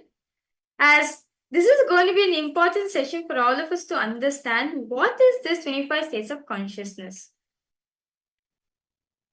Ma Linga, you have any question, Ma? Ma Linga, Nithyanandam?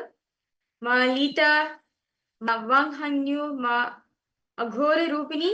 Yes, you have instance, Ma. Ma Shulga, Ma Kylie Wong, Ma Gabriel, Ma Gabriel Harris. Okay. Malinga, are you able to understand these 25 states of consciousness? Ma Ananda Gurni, Ma Lita, Ma Basti. If any of you have any questions. Okay. Wow, nice, Aya. That's nice. See, actually, today we are going to be entering into a very more, much more deeper truths, where we are going to be understanding that how the thought currents we cherish within ourselves, right? How it impact the world around us, ultimately our relation with God. So today we are understanding about the Jiva, Jagat, and Ishvara. So we are just now only going to be entering into that session. That's nice. So in this session, right, very beautifully, Swamiji expanded on the 20 states of consciousness. To understand about this, in that most of the time we spend our time in 3 states mainly. Swamiji says we only have 3 states. One is deep sleep. Deep sleep state in Sanskrit we call the state as Shupti. Second is called the Swapna. The dream state, like what we do, right, when you're going to bed, the dreaming state, when you're dreaming. We fall into the state of the dream state, the Swapna. Next, third is Jagrat, awaken state. The way what we are in, what we are supposed to actually, what we are in actually, the waking state, what we are in right now, right? And but Paramashiva elaborately says that we have 25 states of consciousness. So that's when consciousness comes. There's 2 more states. See, above the waking state, we have the next, above that, we have Turiya state, which is the awakened state. Turiya state is the awakened state. Then above that, we have a Turiyatita state, which is alive state, where you're alive in every single thing. But Swamiji says, most of the time, we always spend time on 3 states of consciousness. So, the crossing of these 5 states put together forms the whole 25 states of consciousness. How many of you are understanding this? Very beautifully, Swamiji explained this truth with a diagram also. So, it's actually very easy to understand. See, these 5 majors, right? Crisscrossing each other makes the whole 25 states of consciousness. See, when you go to sleep every day, you usually enter into the swapna state. When you have dreams, when you go to sleep and you have dreams, you're usually in the swapna state. When you're in the dream state, you have the thoughts. In the Shushupti state, neither the thoughts are there, nor the idea of other. And in Jagrat, you have the snake state, you have the idea of I. And these are the 3 main states, as I was sharing, and of course, what's field.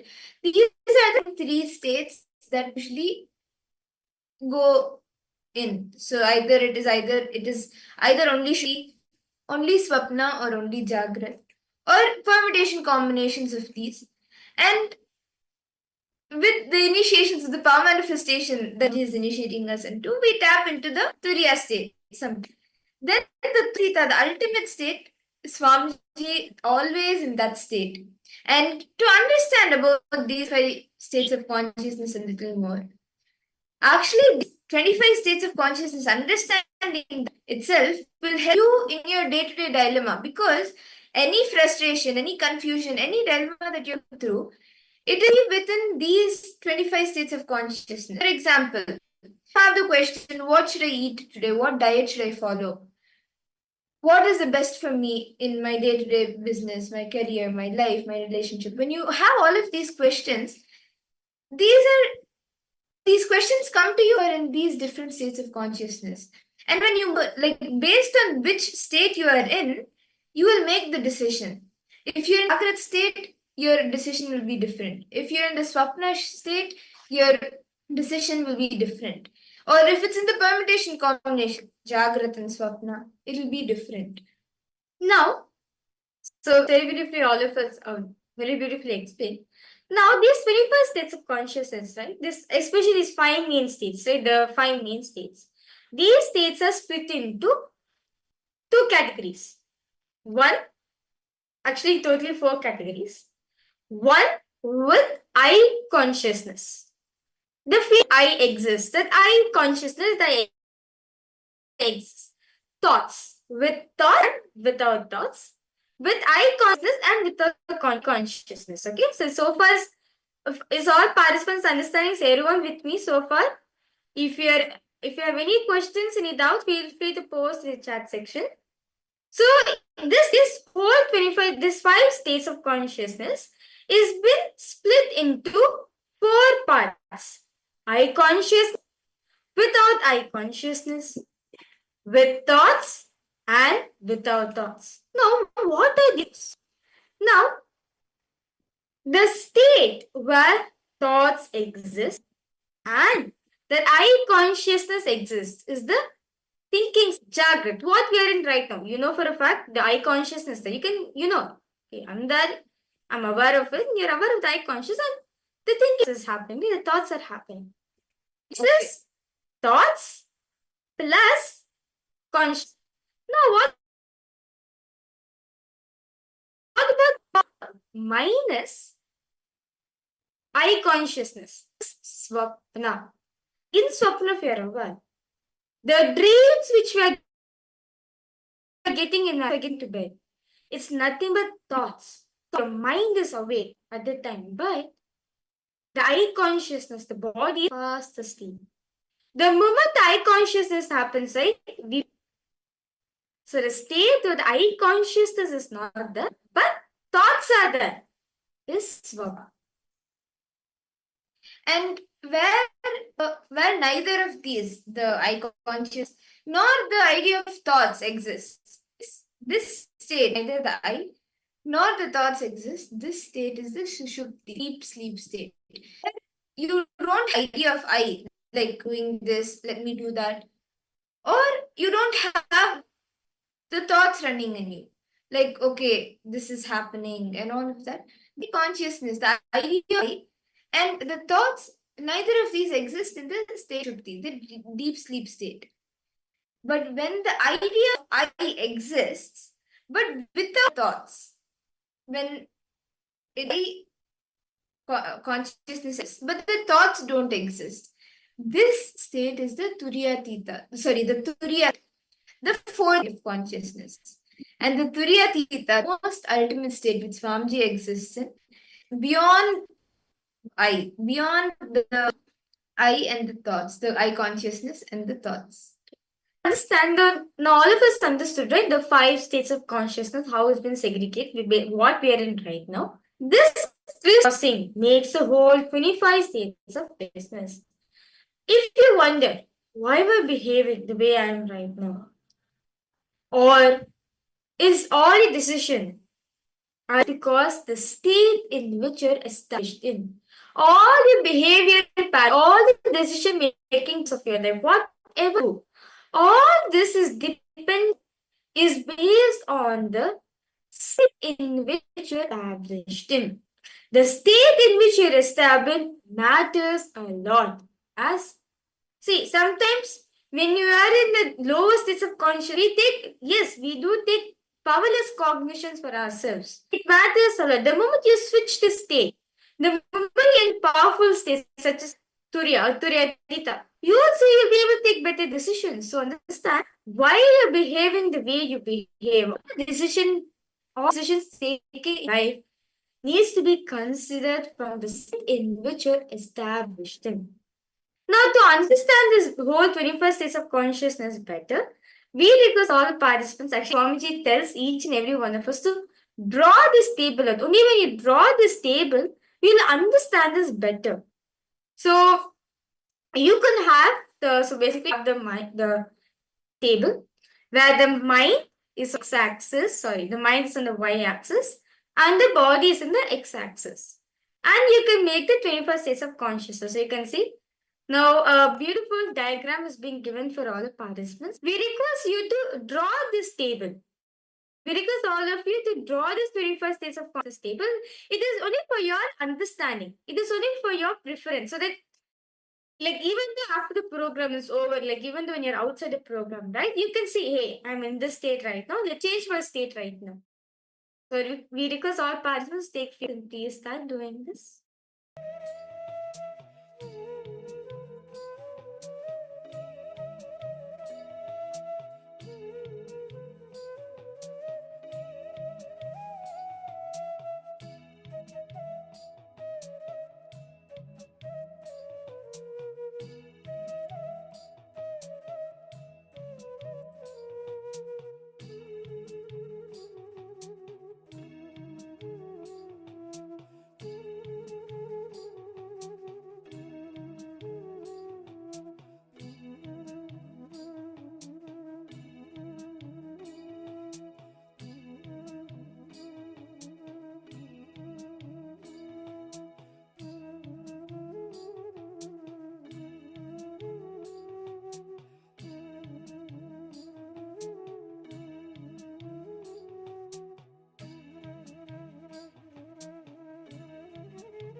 Nithyananda.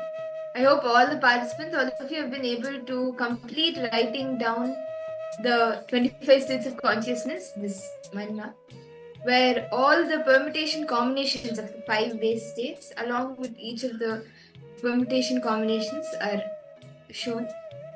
Yes. So Rahul Kanaya, Ma Ananda Agorini, Ma Wang Hunyu, Ma Lita. I hope all of you have been able to complete writing this down.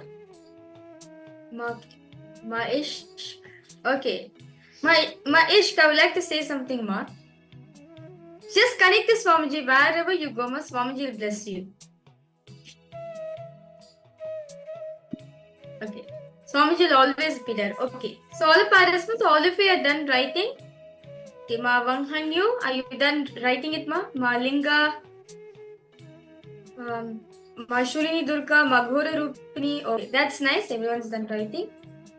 Now, let's do a small test. Whether we actually understand it or not. So the first question for all the participants. Okay, actually you can have the table in front of you and you can do this, okay? So the first question is, if you are tired, if you're experiencing tiredness, which state of consciousness are you in? Can you just all the participants suppose? If you are experiencing tiredness, which state of consciousness are you in? Come on, let's see. Swamiji actually told this answer in this session.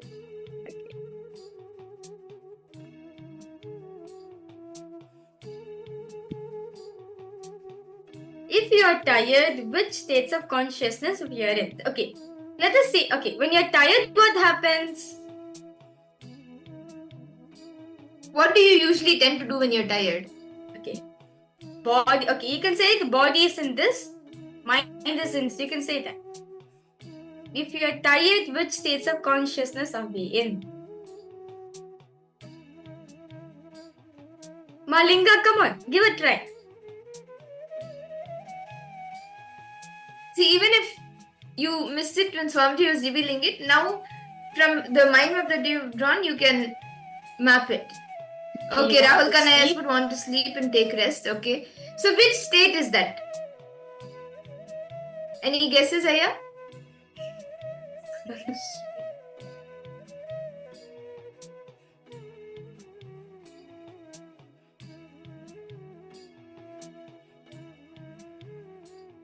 Swapna Jagrat. Swapna Jagrat. Okay. Okay. So let's now reveal. Okay. Anyone else would like to guess? If you're tired, which states of consciousness are we in? Malinga, Ma Ananda Gorini. Okay, Jagrat Swapna. Okay, Jagrat. Body is in Jagrat, mind is in Swapna. Okay. Okay, that's nice. Okay, let's now verify the answer. So, when you are tired, Swamiji says, right, when you are tired, when experiencing tiredness, your mind is in waking state. Your mind is in waking state, but your body is in the sleep state. In the deep sleep state. So, for example, if you logically see, if you're tired, right? When you're tired, it's only your body which is exhausted. Your body wants to sleep, but your mind is very much active.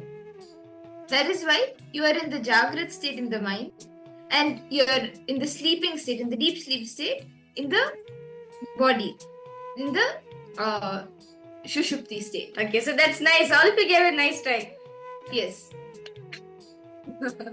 Yes, I think actually Rahul Kanaya and Malinga, both of you have shared this. Both of you manifested. Both of you got it next. Okay, the next question is, if you are bored, okay, if you are bored, which states of consciousness are we in?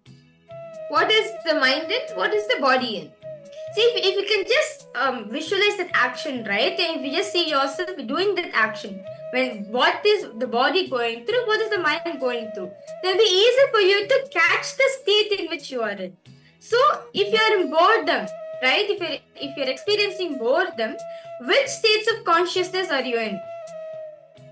Okay, let's see who will answer the right answer now. When you are bored, how do you react usually? Just look into that space and see what your mind experiences, what your body experiences.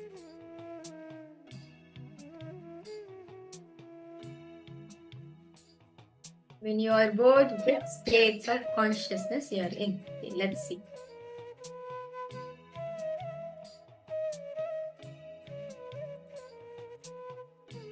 Okay, Mind is asleep, body is active. Okay.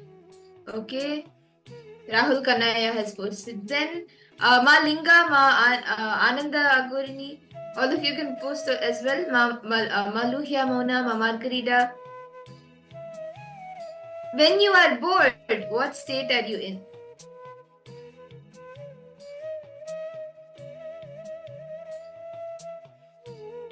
Ma Linga, Ma Lita, Ma Basti, Ma Anandeshwari, Ma Wanghunyu. Each of you can post. Quick Singh Vingaya, How Chanaya. All of you can post. What is the state that we are in when we are bored?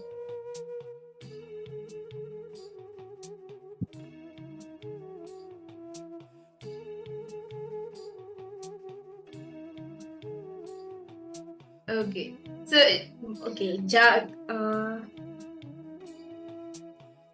Malinga, come on, give it a try. What do you, okay, if you're sleeping, okay, if you're tired, which space of the body is in which state?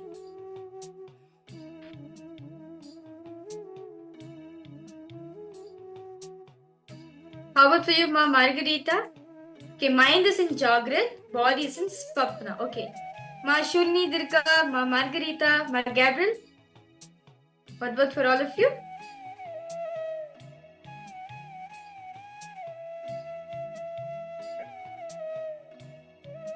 Okay. That's nice. Let's reveal the answer. okay. So, once again, Rahul Kannaya and Malinga, both of you have gotten it right. Yes, the mind is in the sleep state, in the Shushupti state, and the body is in the waking state, in the Jagrat state. So, this is the Shushupti Jagrat state. Okay. So now comes a little tougher question. Okay. So, which state in which makes you experience frustration? Okay, this is a really tough question. It is all participants to post. Which state makes you experience frustration? Which state is this?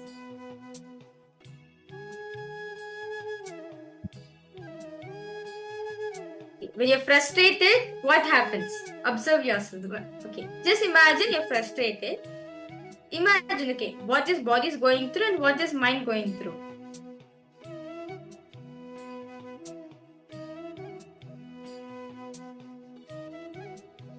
When you're frustrated, which state are you in?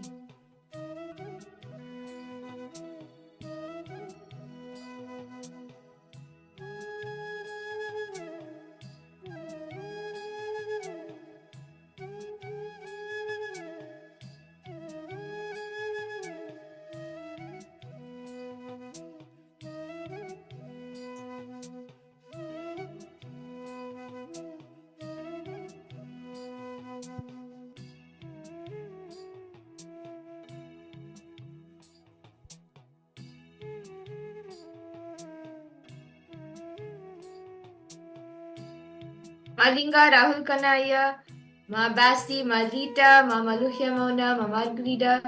Okay, both are in Swapna. Okay. Malinga has posted. Both Swapna. Okay. That's a good try. How about for you, Aya, Rahul Kanaya? See, Sushupti. Both in Swapna. Okay, both in Swapna. Okay. Both in Swapna or Sushupti. Okay. So let's now see the answer. So when you're frustrated, right, Swamiji says, this is actually the time the tantrum throwing child, the tantrum throwing child which is there in you, is extremely active. So basically, this child, this is going through your dream state and your deep sleep state. That's very true. See, when you're frustrated, right, either your body will be in deep sleep state, your body will be in dream state and your mind will be in deep sleep state. This is what Swamiji is saying. This is what Swamiji says, that when the tantrum throwing child is active, you experience frustration. And when this child is going through sushupti and swapna, this is what you experience as healing. But whereas when you're experiencing healing, right, we are actually taken to a higher state. Actually, Swamiji calls us the Turiya state. We are aware at this point of time. Okay, one last question I would like to ask all the participants. When we are receiving initiation from Swamiji, when you're seeing Swamiji's darshan, which state are we in? This is a bonus point. When you receive the Diksha or any initiation, whether it's in the power manifestation or any other initiation, what state do you go into out of the 25 states? When you're receiving darshan and diksha from Swamiji, which state of consciousness are you in?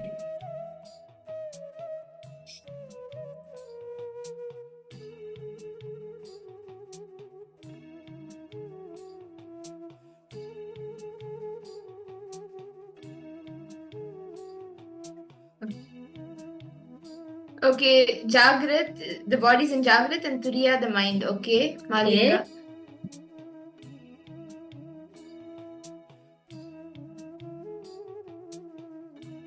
I request all participants to post. Kylie Wong, I request you to post. Marks Siavo Lankau. Yes.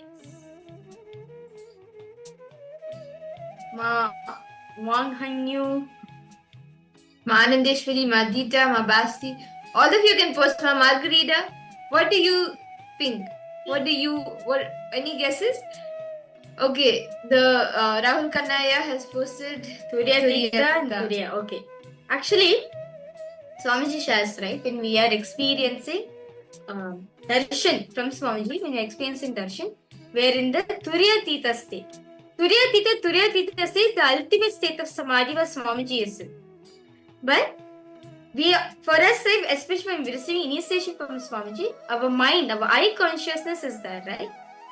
It is from Jagrat Turiya Tita or Turiya Tita Jagrat. From this state only we go to the higher. So basically, always the Turiya Tita will be there for us. That's nice. Rahul Kannaya, that's a good try. Yes. Okay. Actually, Swamiji shares that only when we come to Jagrat state, see, when Swamiji is always established in the Turiya Tita state, right? Swamiji needs to come to the Jagrat state to talk to us. And say even for us to receive from Swamiji, we have to touch the Jagrat state. If you are in Swapna or Sushupti, you can't receive Swamiji. Only if we are in Jagrat state, only we can even receive Swamiji. Swamiji say, both of us have to come to Jagrat. Only when both of us in Jagrat, I can take you to higher state of consciousness. Okay. So that was a very beautiful quiz all of us had. So with that beautiful session, let's now enter into power manifestation. So as today all the participants, we are continuing to manifest the power of length dimension. So all of you are going to be scanning a height of a particular building. So basically, we are going to be showing a particular building of many buildings. It will be a random building. And what you will be doing is you will be scanning the height of the building. It is a random building. You can scan the height of the building and also the place, the name of the building as well. See, the length dimension is anything in the logic dimension. Swamiji beautifully says whether it is 2 plus 2 or whether it is Ganga flowing from Gangotri all the way down. All of this comes under the length dimension, under the logic. So, knowing anything that you can cover in the range of logic is length. And length by itself is a power. That is why we will be actually manifesting these powers today. And in this round, we will be showing all of you a random image, a random building. What you will be doing is you'll be scanning the height of the building. And you can even see the name, the area, the country, the city where it is. But whatever Swamiji reveals to you, you will be telling that and sharing that. Okay. So let's now start. So I request all of you to please sit straight. Close your eyes.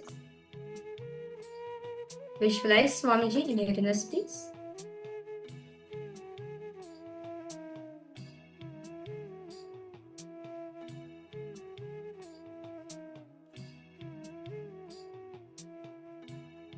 Now, tensely start chanting the Mahavakya.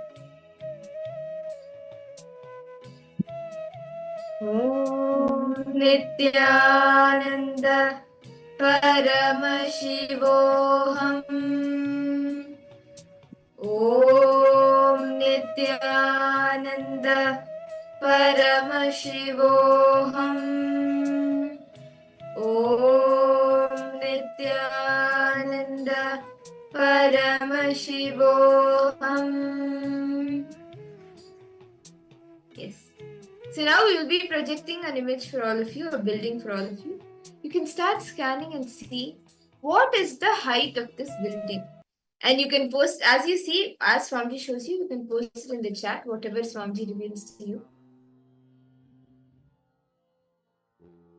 Ask Swamiji to reveal the height of this building is being projected.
Mahamahavaagya, spiritual lullaby for samadhi, and Suprabhatam, wake up call, wake up song for Paramashiva.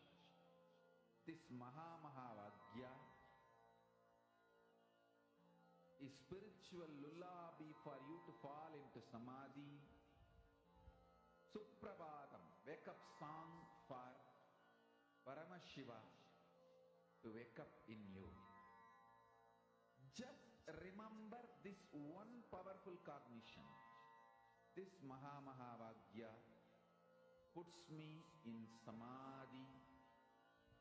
This is spiritual lullaby for samadhi, and Suprabhatam, wake up song for Paramashiva in me,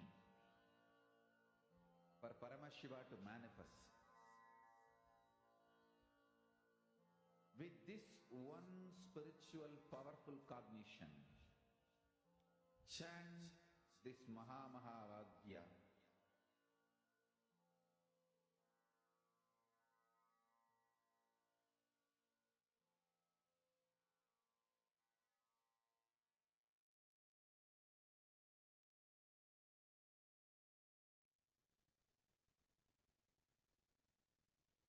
Nithyananda. I now request all the participants to please relax. And you can post in the chat whatever Swamiji revealed to you, however Swamiji manifested and showed you the answer. Can I request all of you to post what the height of this building that was being projected is? Rahul Kanaya, Malita, Ma Wang Hunyu, Ma Basti, Ma Margarita, Ma Kalidi Wong. All of you can post. Okay, Aya, your request was the answer. Okay, sure. I'll repeat the answer, Aya. So, when we are receiving initiation from Swamiji, right? We are actually from Jagrat Turiya only, from either like we are only in the Jagrat state only we can experience the darshan. So it should be in either Jagrat Turiyatita. Jagrat Turiyatita only we experience in darshan time. Because Turiyatita says the ultimate samadhi space which Swamiji has established. Yeah. So for us to experience darshan, we have to come to Jagrat state. Only if we are in Jagrat state only we can experience it. Okay. Yes. So Aya, what were you able to see as the height of the building?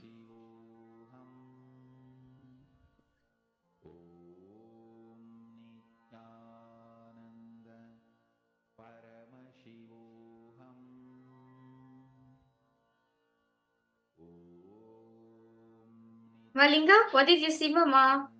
Wang Hanyu. Yes, I request you to post. What is it that Swamiji show all of us?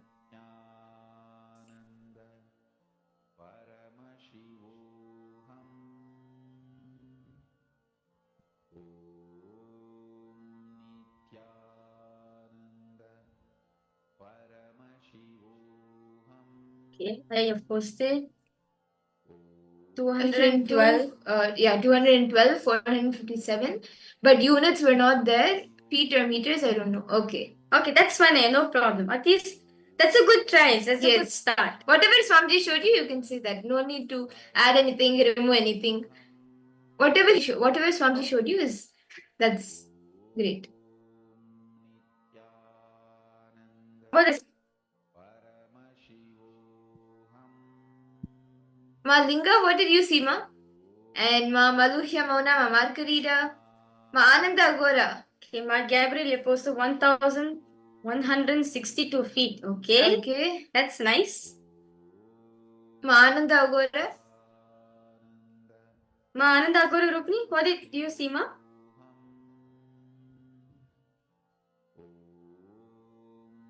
Okay. That's nice to see. Let's verify the answers for all the participants. So, this building, right? This building is actually located in Seoul, South Korea. And the height of this building is 1,819 feet. Sorry for the 1,819 feet. Yes, Ma Gabriel, you were close, Ma. Yes. And Rahul Kanaya, you also got something in the hundreds. Yes, I think 400. Okay. I think maybe if you can check in the meters, then it might be. Yeah. You may get the closest. Yes, Aya. And see, just scan more deeper. Just ask Swamiji, okay, what next? What next? What is the next, the like which city? Then you will see that the other things, other details also start revealing to you. Okay, so shall we all do another round? Can I request all the participants to please sit straight? And now we will be connecting to Swamiji again, and we'll be projecting a building for all of you. You can start seeing what is the height of this building, and you can even see which place it is in, what is the country it's in, and even the name of the building. So let's all start now. I request all of you to intensely chant the Mahavakya and connect in the space of deep oneness with Swamiji.